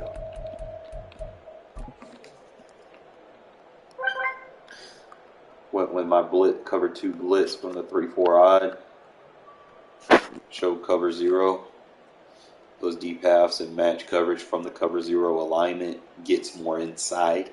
That's the reason why I like doing it, because of where they're at. See how close inside they are, the receivers? If I call a standard cover 2, they'll be slightly outside, so they're not going to be able to jump in the inside routes. So when I do it from a cover 0, and you throw the ball, they can alert those little inside post routes. Just like that.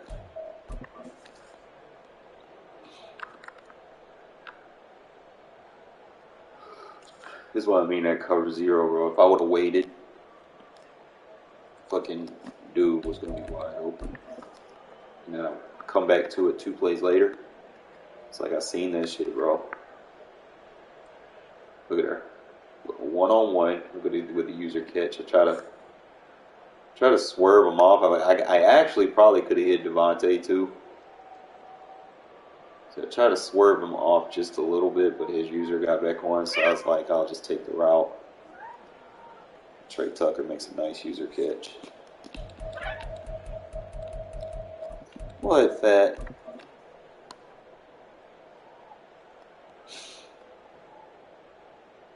It's just when I'm feeling good, you know. This is how you make him run that deep post in cover 0. If you don't do it, If you just leave the tight end over here or whatever, the two routes over here, he won't always consistently run the deep post, or if he does, it'll develop so late. But when you bring something in here that they have to worry about, you're taking away from the pass rush. He's worried about me hitting that flat route, so he's starting to put guys in flats, and he's not even pass rushing me anymore at this point. Well, that's an option route that I'm throwing it to. So this dude's got his safety playing the flat, like, bro. It's like he's trying to bracket with a zone and someone in man. So now I got one-on-one on that corner. Look at that. Even the slant, bro. Like, that slant just gets mad separation. His own guy ran into his own guy.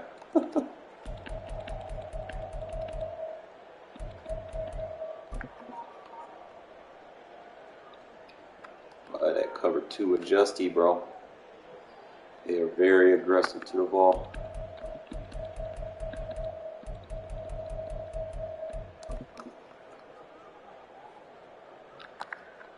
Just hit him with a stock zig, just kind of throw those in there. All right, hit him with it again. I said we motioned that tight end over, gave him the flag, gave the ISO receiver a slant. Look at him, he just gets off. Like, if you don't have a great corner on him, that's it. Look how wide open he got. You can't run a lot of man in regs. I mean, Mutt, you probably get away with it because you got the guys with the ratings. But you can't do it in regs.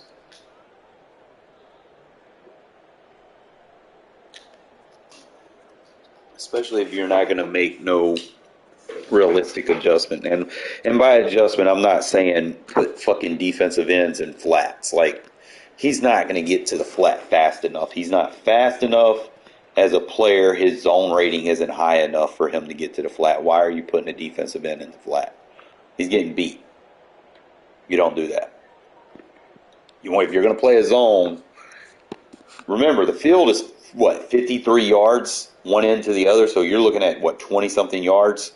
So if you look at it from the side aspect, you're expecting your defensive end to come from here all the way here, 20 yards to the flat every fucking play. He's not going to be able to do it. Okay? Stop putting your defensive ends in flats. That's a noob. Noobs do that. That boy just jumped over the block. He's like, what are you going to block, bro? But see, this is that third with that man. You always going to lead that guy in man. He does a good job on that release right there. You see, I have a third over the top. So it gives me that bracket coverage. Kind of shield him off.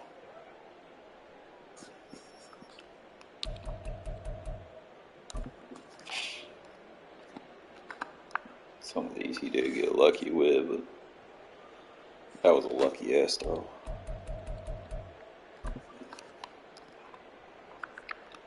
It's like a couple of these, bro. Like that one, I could have made that throw. I know damn well I could have made that throw. I feel like I floated it too high.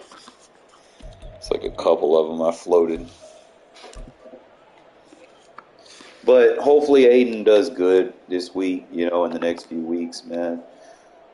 I mean, it'd be too much like Wright, we come back and we just win the last 9 games of the season and finish 12-5. That would be like a storybook season right there. Like, I mean, one can dream, right? Because after hearing Antonio Pierce in that presser, bro, like that's what a coach supposed to sound like, At the end of the day, your coach has to have that presence, when he talks like that Pierce had it. Like, y'all can say what y'all want, man, bro. But even just listening to him to it in the presser, and he didn't have no stutter in his talk. You know, he didn't look down. He didn't look around. He didn't do the stupid Derek Carr shit where he's moving left to right, like flapping his hands like he's trying to preach to people. Like he was sitting there, he had that demeanor, you know, where you could just like you could feel his presence, like dead ass. And he didn't. He was very articulate with his words. You know, it was like reading a book. Like, you know, like there was no every fucking every three words. You know, this is how fucking McDaniels talks. We'll have to go look at the film, you know, and see what we did right, what we could do better, you know. I'm like, bro, I couldn't listen to another thing of that, man. Like that shit was starting to rub off of me on a toxic way, where I was starting to say that shit. I was like, bro,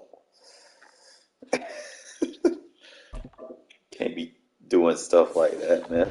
But like I said, Pierce, I'm kind of hoping he do good, man. We got a black coach, a black defensive coordinator, and a black GM. So I mean, I'm all for it. Maybe they can do good. I'm gonna root for him. Just glad McDaniels is fucking out of it. Shit, if Pierce fucking balls out this year, bro, like he got to talk. I want to see what he does, like decision wise. That's going to be the determining factor is the decisions that he makes. But as far as the talk, he's got that. Like he out there like Mike Tomlin. Like he a man amongst leaders.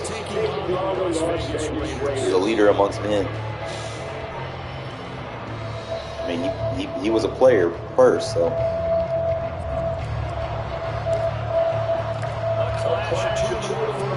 I just hope that it results on the field, you know. Devontae Turpin now from his own zone. And he'll be brought down to the 28-yard line, so the decision to bring it out of the end zone gets him 3 more.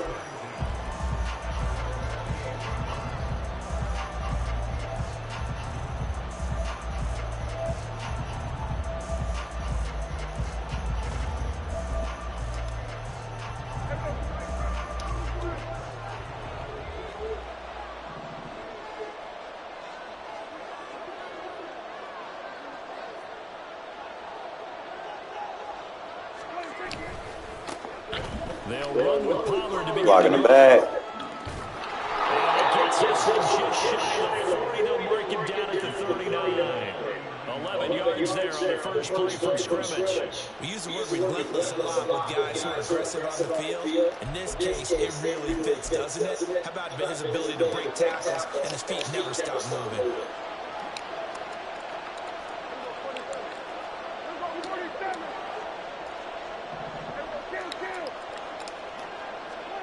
Prescott looks to throw on first. That's Holland and he's going to get this down to the 35-yard line. So on the other side of the field now, it's 1st and 10 as they've got things rolling on this drive. Pollard will take it over. And not a whole lot of room to operate there on the first down run. He gets maybe 3. Just a bit of bodies there. That's when you kind of find out who's a tough guy, right? Who can stand up and make a play. It's only a 3-yard run, but for both sides, they had to walk away from that field and be like, okay, I can stand up when the going gets tough in here. 3 yards on the pickup. That's going to set up an interesting third and about 4 to go. Now we're picking up 3 yards to carry. You and I both know that it's incumbent in this thing and trying to get first down. Unless you're playing 4 down, then that's a little different situation. But I don't think that's what they're trying to do here. 3rd and 4, though, is still manageable. Prescott from the gun on 3rd. Under pressure, and he will go down. Safe back at the 38. Tyree Wilson using his athletic ability to make the play. Parker, you know I'm going to say what I've been saying. Yeah, you just cannot take a sack in that spot. You're exactly right. You can't take a sack in that spot. Potentially now a 3-point swing right there. And that one I didn't even send 6. I sent an overload. But I didn't send 6. In those especially hurt when you come into a game on the road. You're trying to get things to go your way early, and now you suffer a setback right out of the gate.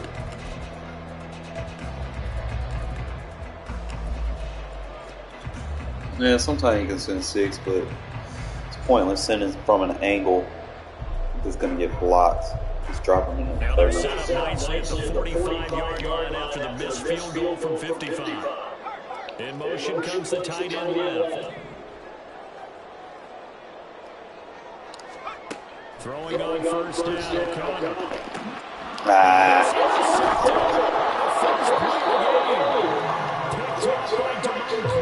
Then they take possession. We got onto that. Midfield at the 48-yard line. Boy, he had to fit that in a pretty tight window over the middle. And Charles, I think they were in zone defensively, weren't they? They certainly were. A nice read on your part. And sometimes the quarterback isn't pulled between zone and man. Sometimes just flips on the type of zone that he sees. Because oftentimes those linebackers will vacate and run downfield with receivers. In this case, he played pure zone that was in the wrong spot for the QB. That incompletion certainly slows things down a little bit and brings up a very important call for second and long. What do? Run and try and get some yardage and make it third manageable? Or challenge the coverage again, hoping for a bigger gain? That's caught by Cooks. That'll leave him with a 3rd and 2 coming up. They got 8 yards there. That's probably a similar throw as he'll have all game. And good for everyone. Good for his completion percentage. Good for the receptions for the receivers. But you know how they work on that. They have footballs with no laces. So as soon as you get the snap, you're just throwing the football. All right, you're not trying to find the laces and grip it a certain way. That takes time. Just get the ball and throw it. So that's how they practice it all the time now, too. Prescott on 3rd and 2. The ball comes out and they hold it and say it's incomplete. The great run from Sheridan in the first quarter. Already sacked him once. How they get in there and knock another one away. I think maybe that tackle being made makes defenses a lot bolder. Yes, indeed, that time lucky that the Army's going forward. Incomplete pass.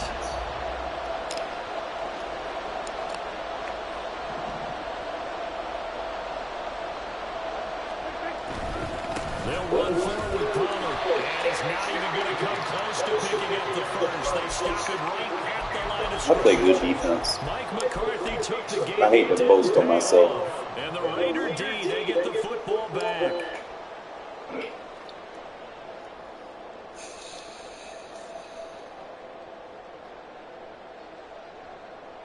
The Raider offense set to get this drive started. That opening drive ended with the INT. It didn't lead to points, but still not the way they were hoping to begin the game. How about going and telling your defense, thank you, a huge thank you. Got him. Got him. Now they've got a chance to redeem themselves, maybe reward their defense a little bit by putting some points. Got scared. So the yellow flag came out, and that leads to a new set of downs for this offense. 1st and 10. Back to throw. O'Connor.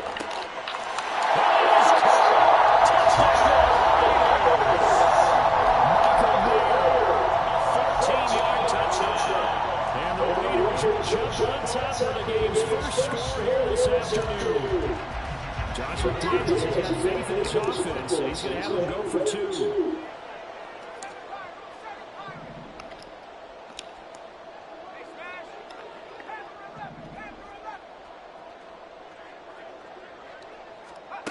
O'Connell's throwing for it.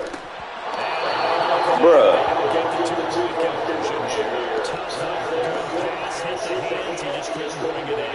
And every receiver's coach everywhere. Come on now. Focus, focus, focus. Watch it all the way in and tuck it away. And this is going to be returned from the middle of the end zone. And he will be brought down here inside the 20. Good coverage as he's dropped at the 17.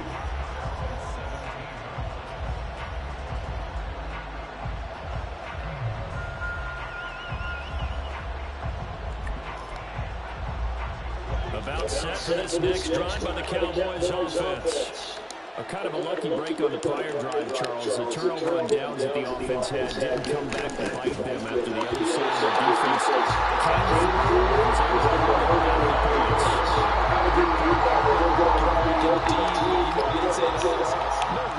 Just pure skill. We rose to the challenge and we didn't permit a score. That's how we roll. I'm kind of curious, Charles, if they might temper their aggressiveness now. All you gotta do is force them to juke, slow them down. Yeah, one would think so, but maybe because they held it, they might go for it again.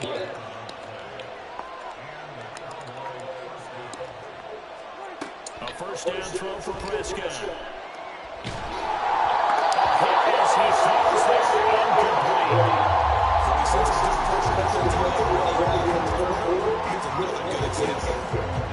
Now it's 2nd and 10.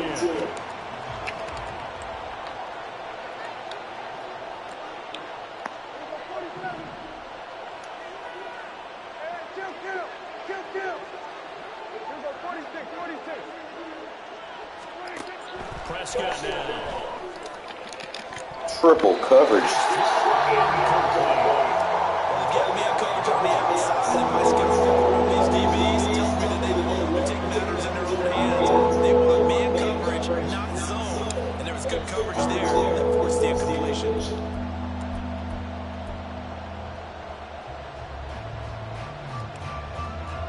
Now they face a 3rd and 10 after back-to-back incompletions.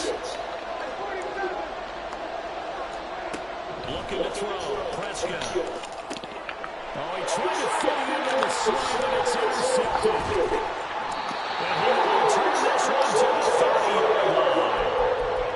And I think this is a situation where the quarterback coach on the sideline is going to talk to the signal caller and say, listen, it's 3rd and long, and it's still early in the game. Let's not force things here. If we don't feel good about it, let's just check something down and punt the football. First down throw, Connor.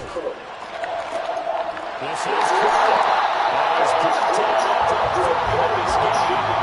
That one nearly 30 yards, 29 official. I think he has to be saying to himself, how did that not wind up a touchdown? Remember, you just need to tell me that.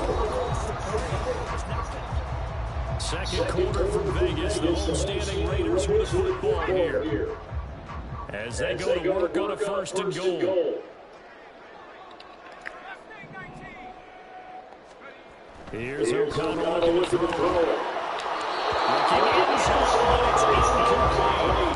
Down this close to the goal line, first down. Surprise that was a run. I am, and you know you want to run the ball first down in this situation because 2nd down, that gives me an option of running play action, maybe throwing it.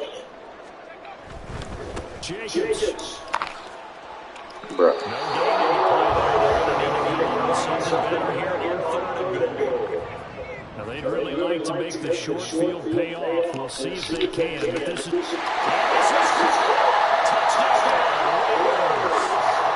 Jacoby Myers. They make the grab. And the Raiders are able to stretch out their lead. Now the Raider offense will stay out there as they'll line up to go for 2.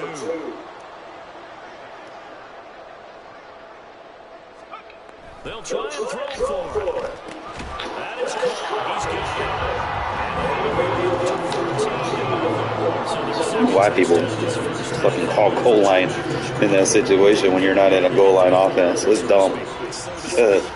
But they do it anyway. It's retarded. They want to get back to a normal points pattern, get up to 14. But just think if they missed it here, only up 12-0. While we got Hodge on special teams. The tackle. The Dallas offense here set to begin the drive. And they're in a bind early here, down 14-0. Are you worried at this stage or still too early? You're worried. You're just trying not to transmit it to the rest of your team. You want to make sure they stay positive. But at the same time, we have on this play sheet that can work. Get back to basics is usually your answer. And make sure you find the guy who can move the ball fastest for you if you just get it in his hands. Yeah, still second quarter. You get points on the board here. I think you're feeling okay. Throwing again. Prescott, 2nd and 10. And down he goes. Brought down the Raiders. Multiple players getting on there.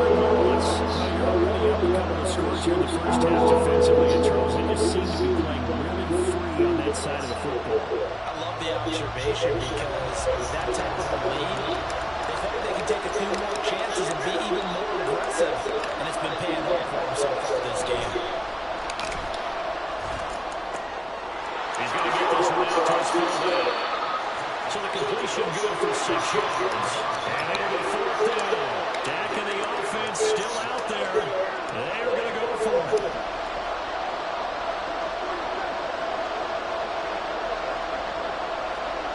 Prescott to throw on 4.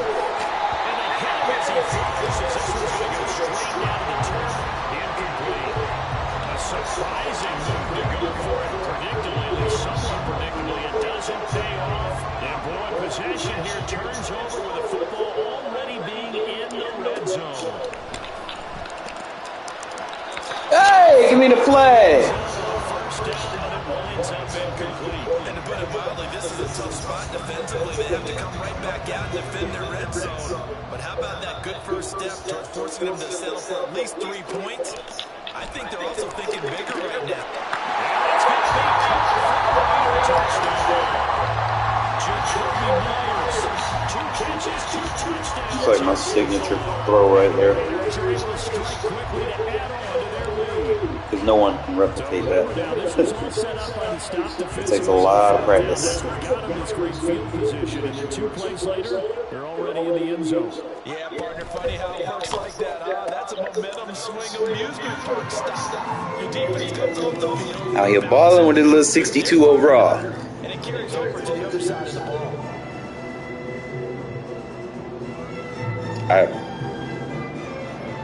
What do you mean? My opponents or me? Out is the kickoff unit as they run up and send this one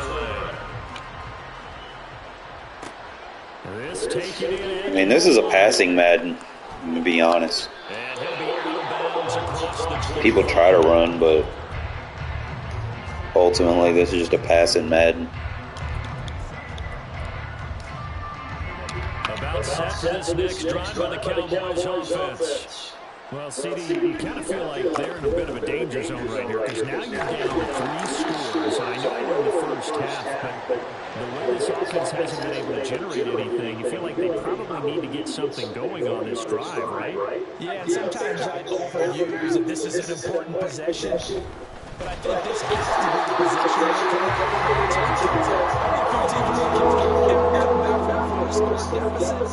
Oh, what do I use? These sacks now, they're starting to pile up, Charles. And that front 7 defensively, they've had their way with this offensive line. And I think at this stage, we have to start thinking about different play calls. We've got to start helping this quarterback out because the entire game he's been under siege.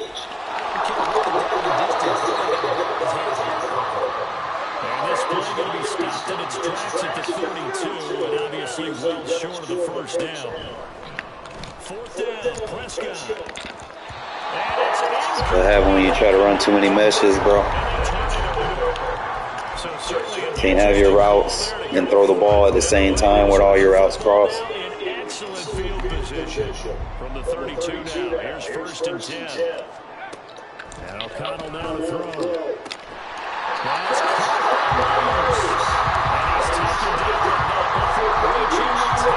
Keep opening up, fellas. Do that to Diggs.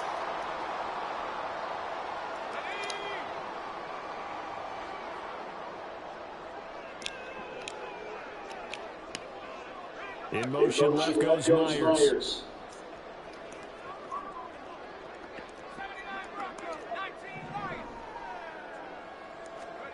On 1st and 10, it's O'Connell.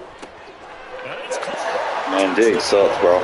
Get him out of there. Jacoby Myers on his way to a monster game. 3 first-half touchdowns. And the Raiders are able to add on to their first-half lead.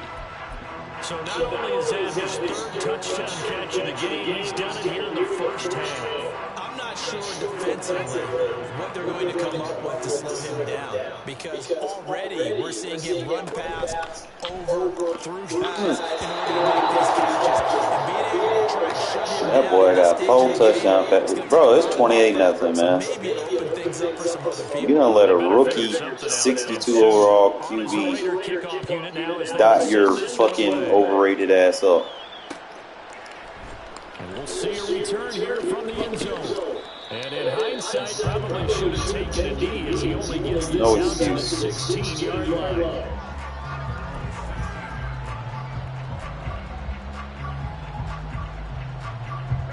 The Dallas offense here set to begin the drive.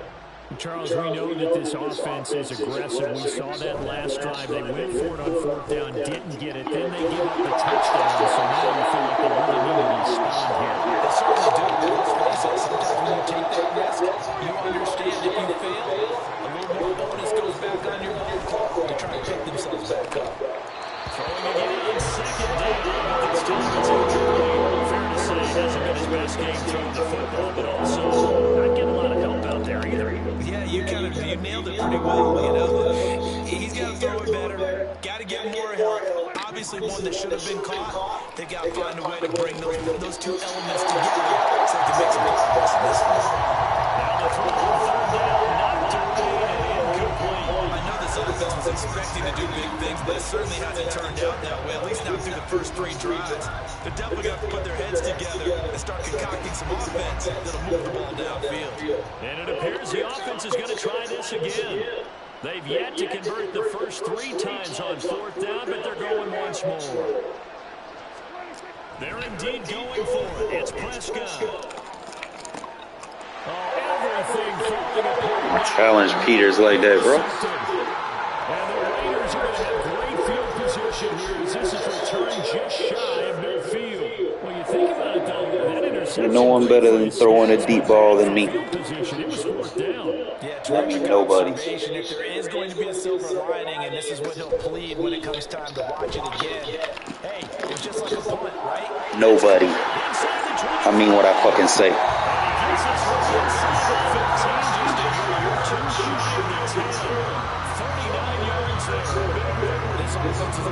Way to fucking take that hit, Very relaxed, very smooth, very efficient.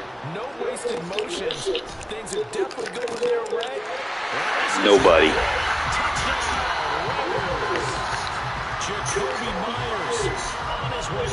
Oh yeah, that's my signature throw. First half touchdowns, and the Raiders will extend their lead in the final minute of the half.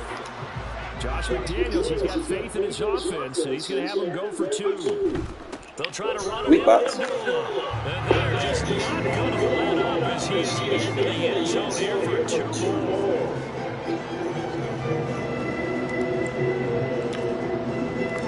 Set now to kick this one away, and off it goes. And here comes a return from the middle of the end zone. And they'll get him down right around the 25, actually the 26 officially, so a net gain of 1 there. I've actually gotten better at playing against the Cowboys.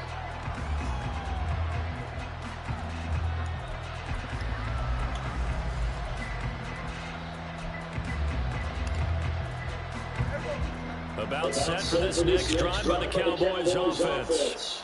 And with the score where it is, even though I think they'd love to get back to the locker room, they may be forced to try and get something out of this drive. On the run, he'll let this go deep right side. And that is incomplete. Took a shot there on 1st down, but he couldn't reel it in. Trying to get something positive to happen here before the break, and they sure need it. They went for the big one, but it winds up incomplete. 2nd and 10.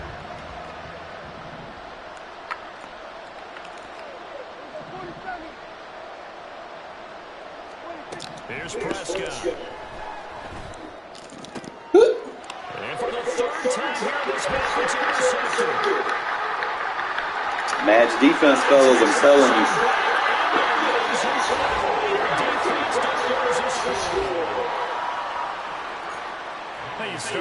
Make it stressful for your opponent. This is really turning into a disaster. Because there ain't no easy or quicks against it if you know what you're doing. You know what to call.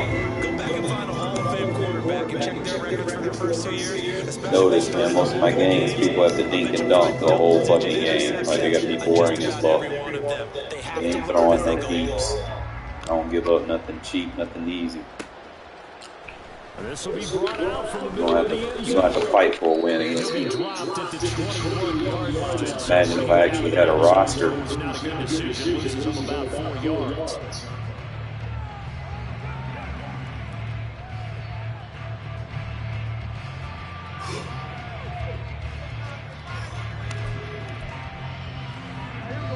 The Dallas offense here set to begin the drive. And with time quickly fading here in the second quarter, not sure how aggressive and offensive they're going to play this. I think we'll find out just how much they trust their guys in this situation if they decide to take a shot. Well, this defense is certainly organized and playing off of each other because the rush is providing pressure and the coverage is forcing incompletions and capitalizing on this. Raiders going to use one of their timeouts as they stop it with 13 seconds to play in half number 1. So that now 4 first-half sacks. This pass rush has been unrelenting. And partner, you hear that sound of paper being ripped to shreds? That's the game plan that they've had so far because they got to say to themselves right now, we have to do something different. And they're going to take a timeout defensively. So with 4th down coming up, they go ahead and burn it and say we'll see what happens. And how about this? 4th and long, and they're going to go for it. The Cowboys will go. Prescott. That is Match coverage is a motherfucker.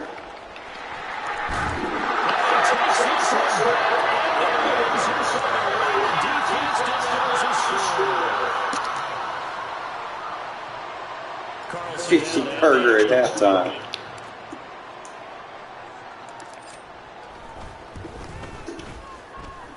And the route ends on here in this first half.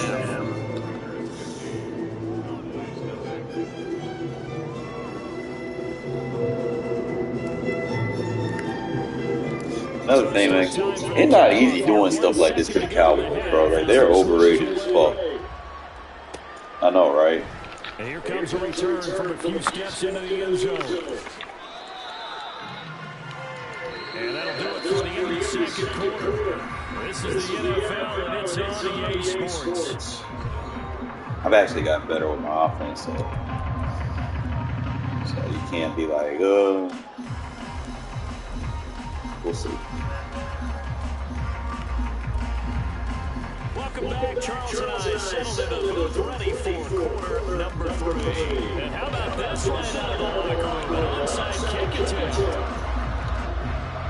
The Raiders with the lead already, and they will get the football here as the second half is underway. A very interesting call and one that backfires. I know they're losing, Charles, but boy, to start the second half with the onside kick, risky.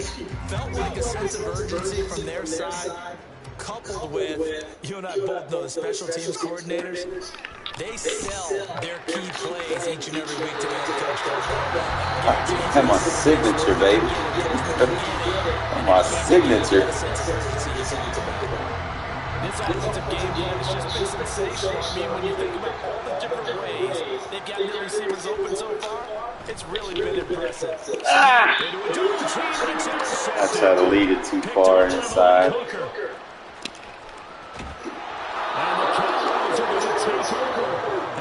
They were wide open, too, off the jam. This offense has. I don't think that interception's really going to affect them much, but at least for this defense, something small to hang their hat on. Yeah, and let's face it, they're not even school watching anymore, right? They're just trying their best to make a play, get themselves off the field, which they just did, and salvage a little bit of pride in this one.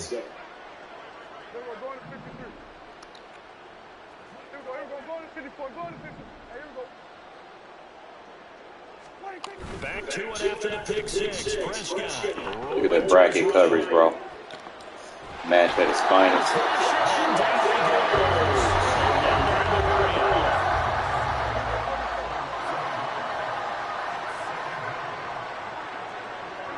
Prescott is going to change things up here.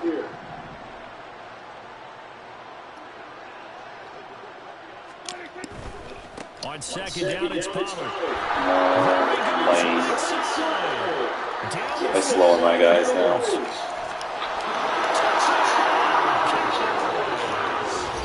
Tony Pollard, 60 yards. And the Cowboys are able to claw one back. You get in a second and long situation down He there. had to help him out eventually, right? I'd say most defensive coaches would think pass. Let's bring some pressure. So this is kind of a tendency breaker here to hit him with something on the ground, and he'll take it all the way into the end zone. Now a toss coming right side. And this time he'll be stopped short of the goal line. He might have been out of gas after the long run.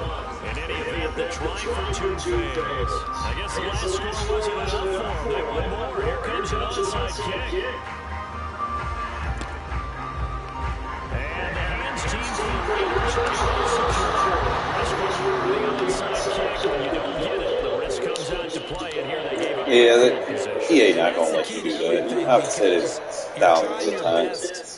You score so many, man, they're going to bound and help them out here or there. Lead you to that type of play calling, and whether you want to blitz or whether you want to throw the ball deep, those types of things, not that giving up that type of field position. Come on, man. First down, this one winds up to be incomplete. I think he's going to be Myers. trying to force anything into coverage right there. There weren't really any throwing lanes, but the best part for him, he's got second and third down to fall back on. And the tight end goes in motion left. O'Connell to throw on second down.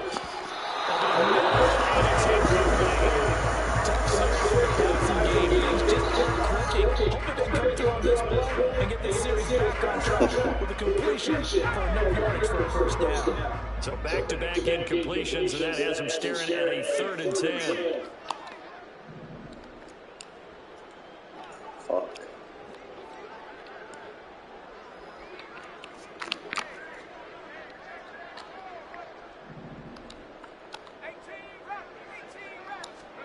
Now O'Connell. There we go.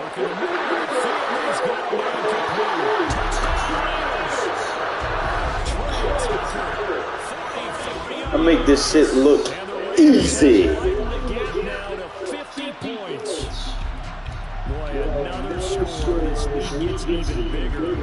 This formation potentially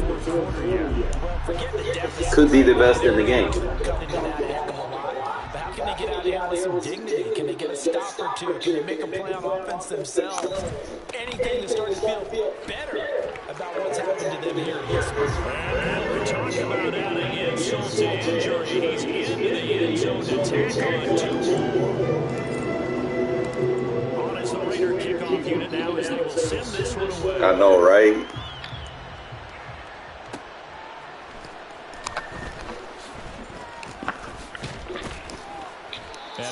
That's like the best thing that fucking happened this year so far. That's the highlight of the fucking season. When we get happy because we fire our coach and shit. About set for this next drive by the Cowboys offense. Well, we're still in the 3rd quarter, so there's some time to kind of clean this up and make it look more respectable. Now, win, that's probably going out the window, Charles, but I don't know. Do you look at this as a time to just improve and maybe start to look towards the future? I think you have to find something to come out with, that. something to grasp on until the clock runs out. But Brandon Daniels knew what he was doing. This is an outlier. You don't get many blowouts like this no matter how the game looks on paper going in. This one has turned out to be everyone's worst nightmare realized. Can't use no gimmicks on my defense, son. I got 99 problems, but a gimmick ain't one. Prescott now from the 50.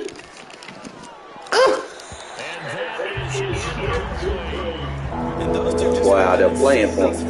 They've done a nice job against it, but still, with his talent, you would expect them to have more completions to him in this game. So now 3rd and 10. A big play to start the drive, but nothing since.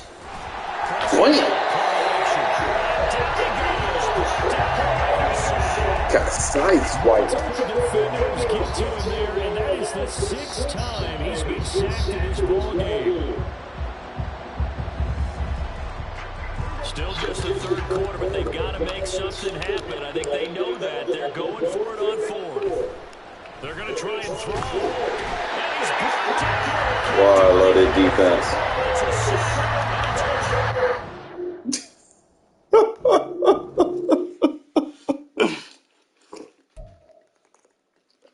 It just stops those people that just don't make no adjustments and just sit there and pick a play and hike the ball. Pick a play and hike the ball. You're going to have to set up your protections and shit, my guy. You're going to have to make me adjust.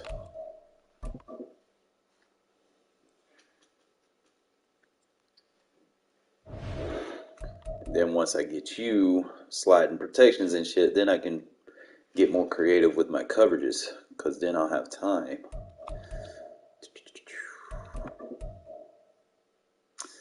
A decent record.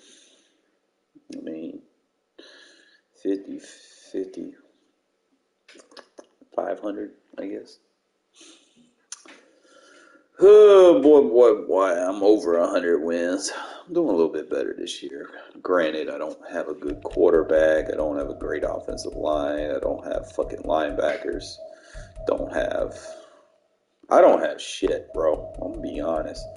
If I don't do, just don't fucking react like they're supposed to sometimes, but I've had some decent games. I want to get matched up with him again. I think some of these guys I just matched up with them. I was just tired. I don't even remember playing half defaults. See, a lot of people, they just rage quit. Like, once you score a touchdown, they out of there. Or you pick it off. And I think I got a pick 6 on there, and he fucking rage quit. I think he rage quit on a pick 6.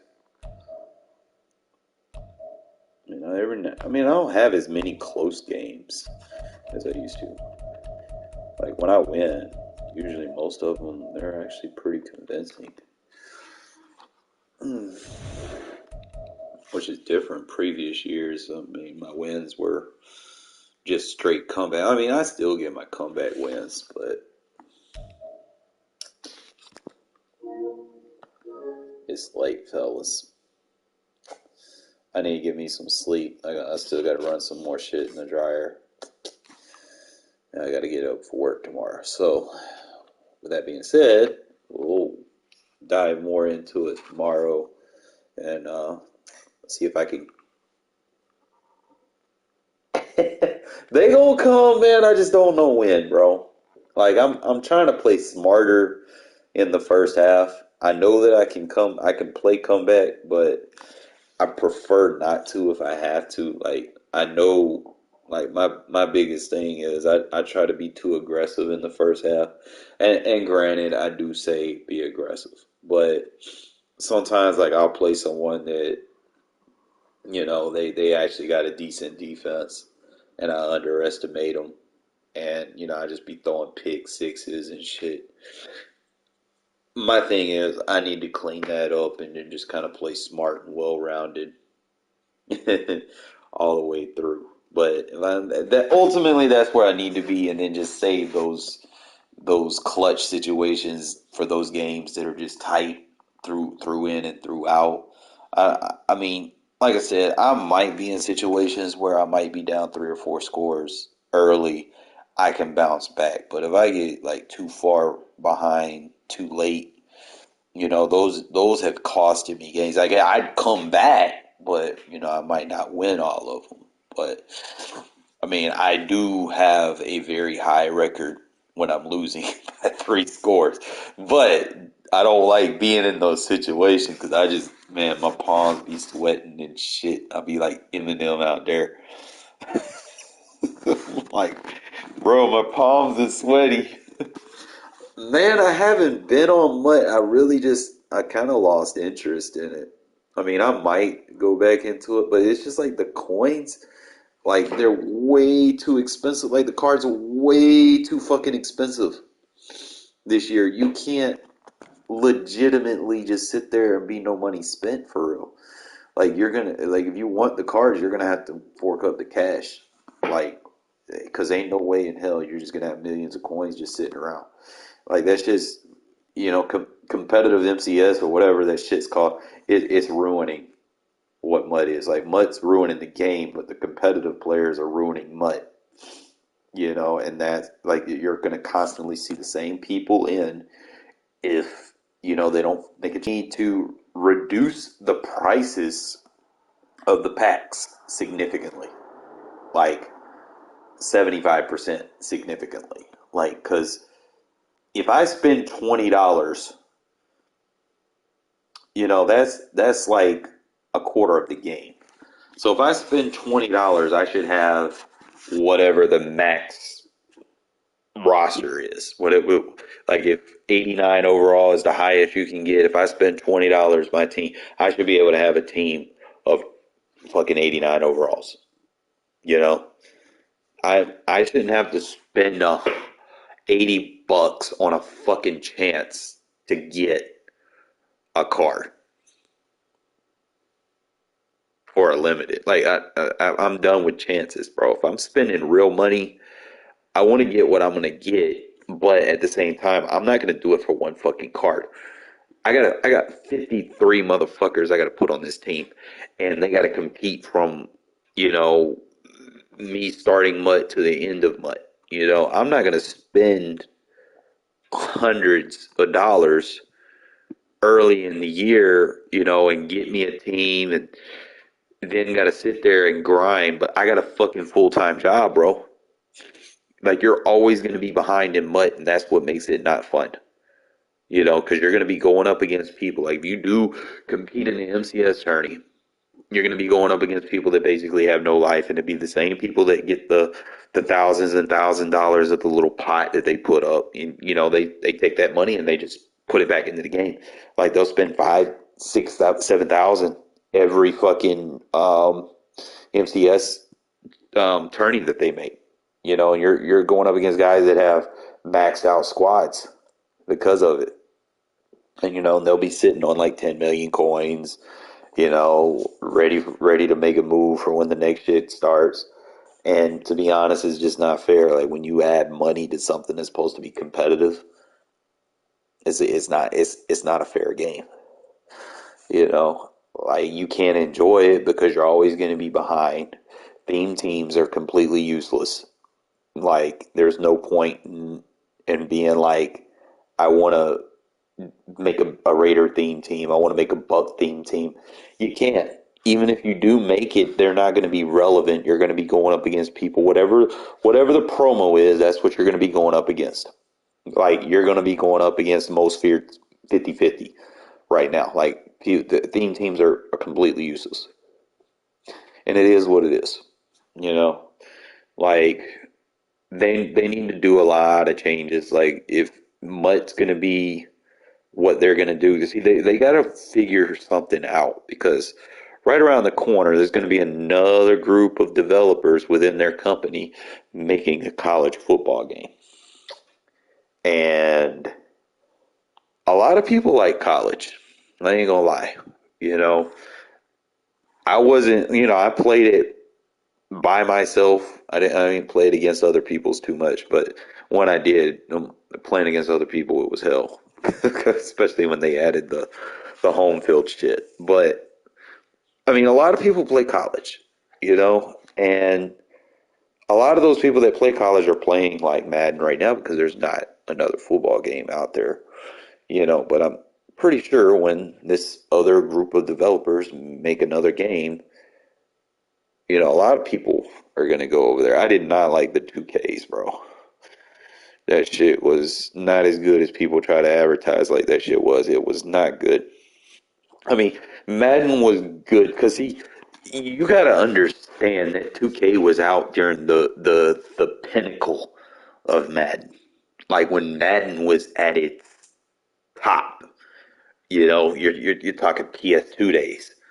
Um, I mean, you had like Madden was basically just, even though there was competition out there, it was like the comp just wasn't up to par because EA had more money at that time. Like you had NFL Game Day, you had fucking Quarterback Club, you had a bunch of different variety games out there. But at the end of the day, they were just dropping like flies every other year, So it just got to the point where it was just, EA had the college football and EA had Madden. So you got two football games right there. And they pretty much, they even made them to where you would have to buy both of them because you could import your rosters. Like you could save your roster and import it to Madden. Like at the end of the college season, it'd be like, do you want to import your roster? It'd be like, yeah, And then you get on Madden and go through your season. You got your draft class already right there. But at the end of the day, I think other football games wasn't, they didn't have the in-depth part, like the franchise thing. Like once PS2 came out and they put the franchise stuff, bro, I know it wasn't perfect. Like if y'all try to go back and play these games, I know the graphics are so much better now than they were then. But if you sit down there and just actually just try to play and enjoy the game, bro, like you could set your concession prices, like you could like really get um you could get like reactions from what your fans like you can get their approval and stuff based off if you're winning or losing, and the craziest thing is they had a radio show, right? That you could listen to. It was like from the franchise menu, you'd have a radio show that would talk about everything that happened during the week. And like it was ridiculous because it was a real radio. It wasn't automated or anything like that. Like if you had a guy that was doing a holdout, they would talk about your guy doing a fucking holdout, you know? Like it was like next level for me, being I think '06. We're talking. How old am I now? It's like 37. It's like almost 20. It's 20 years ago. I was like, I want to say I was like 14, 15, 16. I was like 16, 17 when '06 came out. And I played that shit for fucking hours, bro. That's like when we had Randy Moss on the Raiders, and I just kept throwing him like Randy Moss. We had fucking Charles Woodson. Like I put him on the team. Like, bruh, them were the days. Them were the fucking days, and free agency felt like better, you know. Like pre-agency now, man. Motherfuckers don't want to sign with you and shit. That's why, like in CFM, I don't really care what my roster looks like. Like I mean, yeah, if I had the best players, obviously I'd win. But I just don't take the enjoyment of easy. It's like if I'm not challenging myself to be better, then I'm not gonna enjoy it. Like that's like with me doing the sideline catches that I do, doing the fade down the field. That just comes from, challenging myself. That's not something that I'd be like, oh, you gotta pick such and such play and you can just throw it and do this and no. Like that was me challenging myself, going into practice mode and trying to master something, trying to be good at something. And that's what labbing is. I don't think this generation quite understands the terminology, the concept of labbing. Their idea of labbing is spamming the same shit over and over and over and using two controllers so that the opposing team can't throw it, so it looks like it comes through, and then they'll do a recording and then they'll just zoom in on people blitzing the poor quarterback that no one's using, And then they'll be like, "Oh, I got this A-gap blitz, defensive tackle, two-man blitz." If someone tells you they got a two-man blitz, don't fucking listen to them. A blitz is you sending more than what they're blocking. You know, don't listen to someone when they talk about they got a one-man blitz. Just laugh at them. I like, man, did you play football or not, man? Because it's just wild. People just be saying some weird shit. But other than that, from my gameplay, I did see some stuff that I liked, and I can kind of go ahead and put it on film for you. So what you are going to do versus what you're going to do it against. So if I'm dealing with, obviously you want to put your two best pass blockers over here.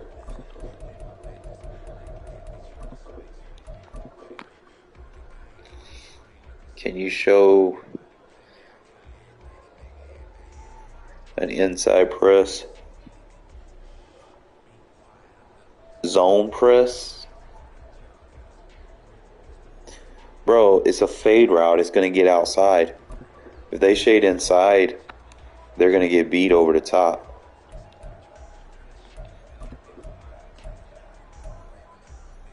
Like, I know cover one's like shade outside. Like cover one, like it's an outside, so you'll get inside on it. Some of them have built in, like cover two man has inside shade, but you have to be careful with the deep half, you know, because, let's see, like it'd be different. Like if I'm going two man and it's press, you use the wheel route, right? So the wheel route is going to be open versus inside shade. That shit destroys man coverage inside. I'm going to try to back up so you can watch. Look at that. Cover one has outside shade. Cover two is inside shade. Yeah, that's pretty much how you look at it. Single high safety is outside shade unless it's like cover three. Cover three, it plays inside for some odd reason. Cover three is inside shade, and cover two zone is outside shade. But cover one is outside shade. Cover two is outside shade. Cover two zone, but cover two man is inside shade. Cover three is inside shade, but cover one is outside shade. Those are the built-in mechanics. Do y'all understand that? Or I just need to say it again. Man and zone shades are different based off of what you're reading. So once you understand, cover four is pretty much just supplanted. It's going to be almost equal, because if they have match on, it's a little bit different. Cover zero's inside. You throw over the top on cover zero. I'm gonna show you. Like, you're gonna get a crazy animation with this fade route versus cover zero. Like, it's basically just be like throw it up like dead ass.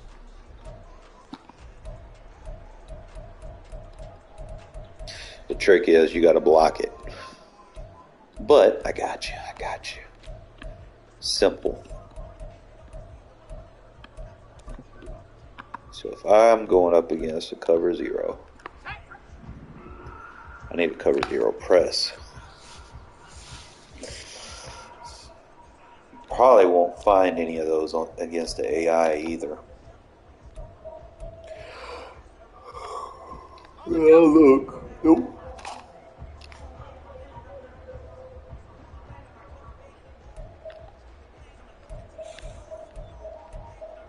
think the only thing I'll find is a cover one. Just gotta find which one has a press in it. Because I'm not gonna use 2 sticks.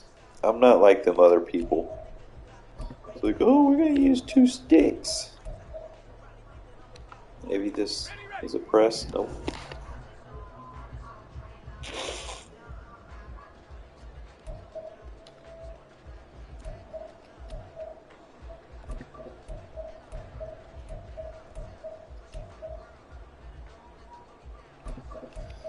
I don't think they got a nickel press. I need like a cover 1 robber press. Or a cover 0 press.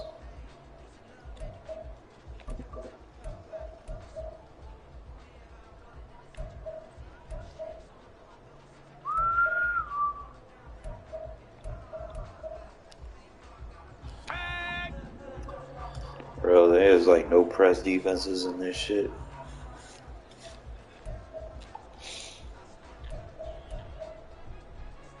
Okay, there we go. We got a robber press. So it has built-in outside shade, but I should get a release off of it because it's pressed. And that's the animation. You see the animation Devontae got? If they play man press and you see that animation, that's your go-to. Pay attention to what he does. This is going to be your tell. Once you see him slap off and the DB like bend over like that, that's it. That's all you need. That's the only DB doing that.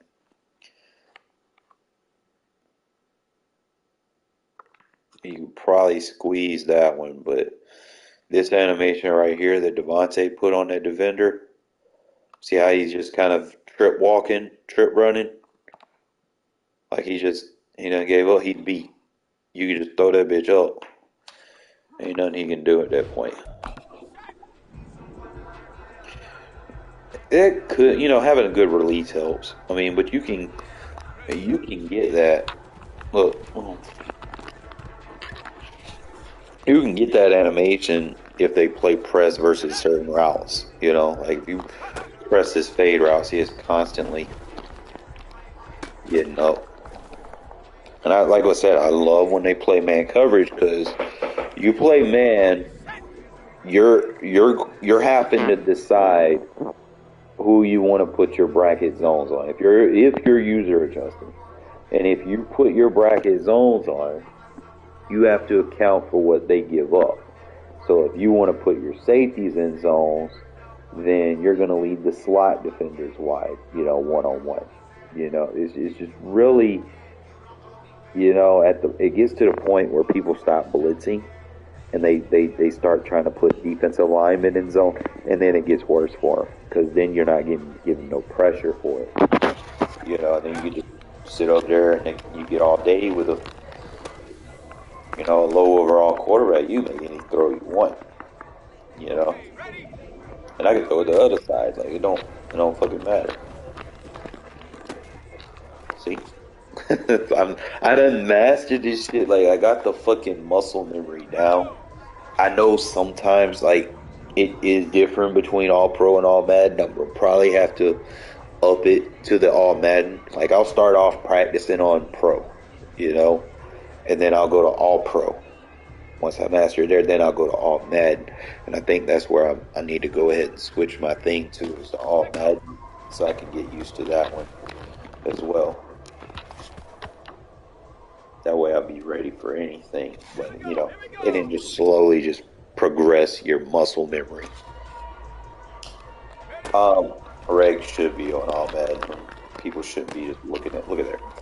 People shouldn't just be looking at people's play calls. That's stupid. It's like you just telling on people, look, they're you gotta catch them, bro. The only thing I hate about all Madden is they debuff the fuck out of your dudes. Like they nerf your guys and they make the AI players stronger. Instead of it just being, like a difficulty with your user or something like that, they don't make the game difficult. Like as a youth. It's tough to explain. They jack the AI players up, and they nerf your user. That's their idea of making the game difficult. There, which isn't idealistic. Like, your user shouldn't be getting nerfed. Look at her. Oh, but see, I be trying to teach y'all, man. You get a one-on-one, just throw that bitch up, and then go give your guy a chance. Obviously, if I had like a Julio Jones or something, I'd fucking ball out. See, dudes in the zone, I don't fucking care if you're in the zone. I will fucking throw that shit on you because you're part of my read progression. It's just a little tough with a 62 overall. Like, if he was like higher, it would be a little bit more consistent. Dude, over talking about we gonna shut you down, man. Shut this down, bitch. You highlighting and you can't even make a fucking play, you dumbass.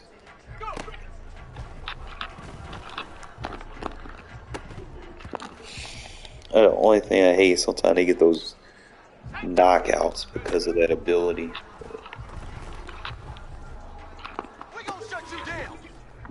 That's dumb. Also, you don't have to hold. No, I hate the Chiefs with a passion. I'll probably get High Route Master and whatchamacallit. I mean, if I had like the best quarterback in the game, bro, I know I could do some damage. Oh man, like I could be extremely creative,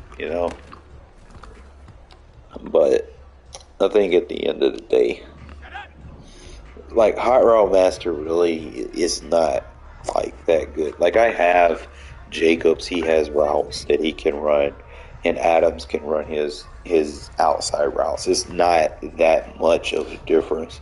The only thing is, like, you get the slot routes, but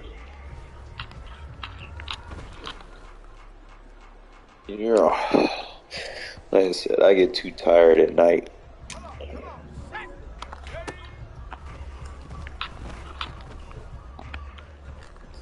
See, now they don't want me to hit the throw. That's what I be telling you. Like, when you spam plays, the AI they get a little bit smarter. There we go. I love that animation right there. You back shoulder it like that, especially when they playing tight.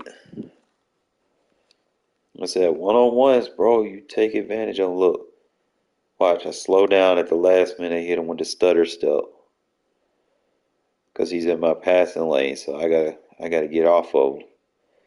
Not slow down.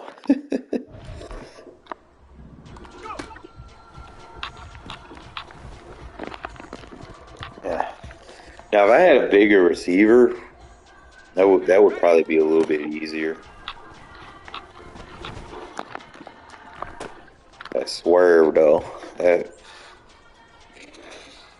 No, then and this is basically what labbing is, bro. What is my what?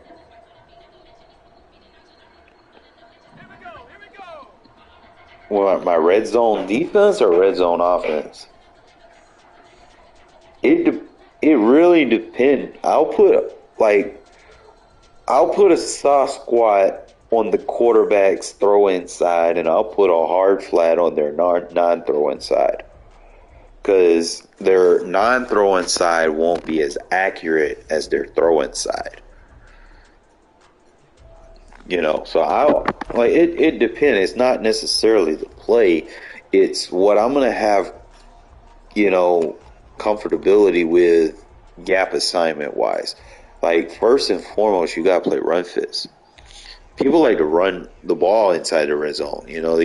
They'll try to spread you out in like trip sets and shit, and run RPOs and fucking run inside zone and read options. You know, a lot of people, they don't have their money plays, passing plays in the red zone. They'll try to mesh you here or there. They might run, you know, try to run like a flood corner or something. But end of the day, the trip side is going to get the soft squat. The back side is going to get a hard flat wherever the running back is. That way, I ain't got to worry about it. Quick pass and that shit, and I can pick six it, you know? That's pretty much that. But, you know, sometimes I'll get creative. I might put two match zones on one side. I might go seam flat soft squat, you know, to get a bracket. Or, you know, put a deep half on top of it. It'll take, you know, the mesh switch concept. But it's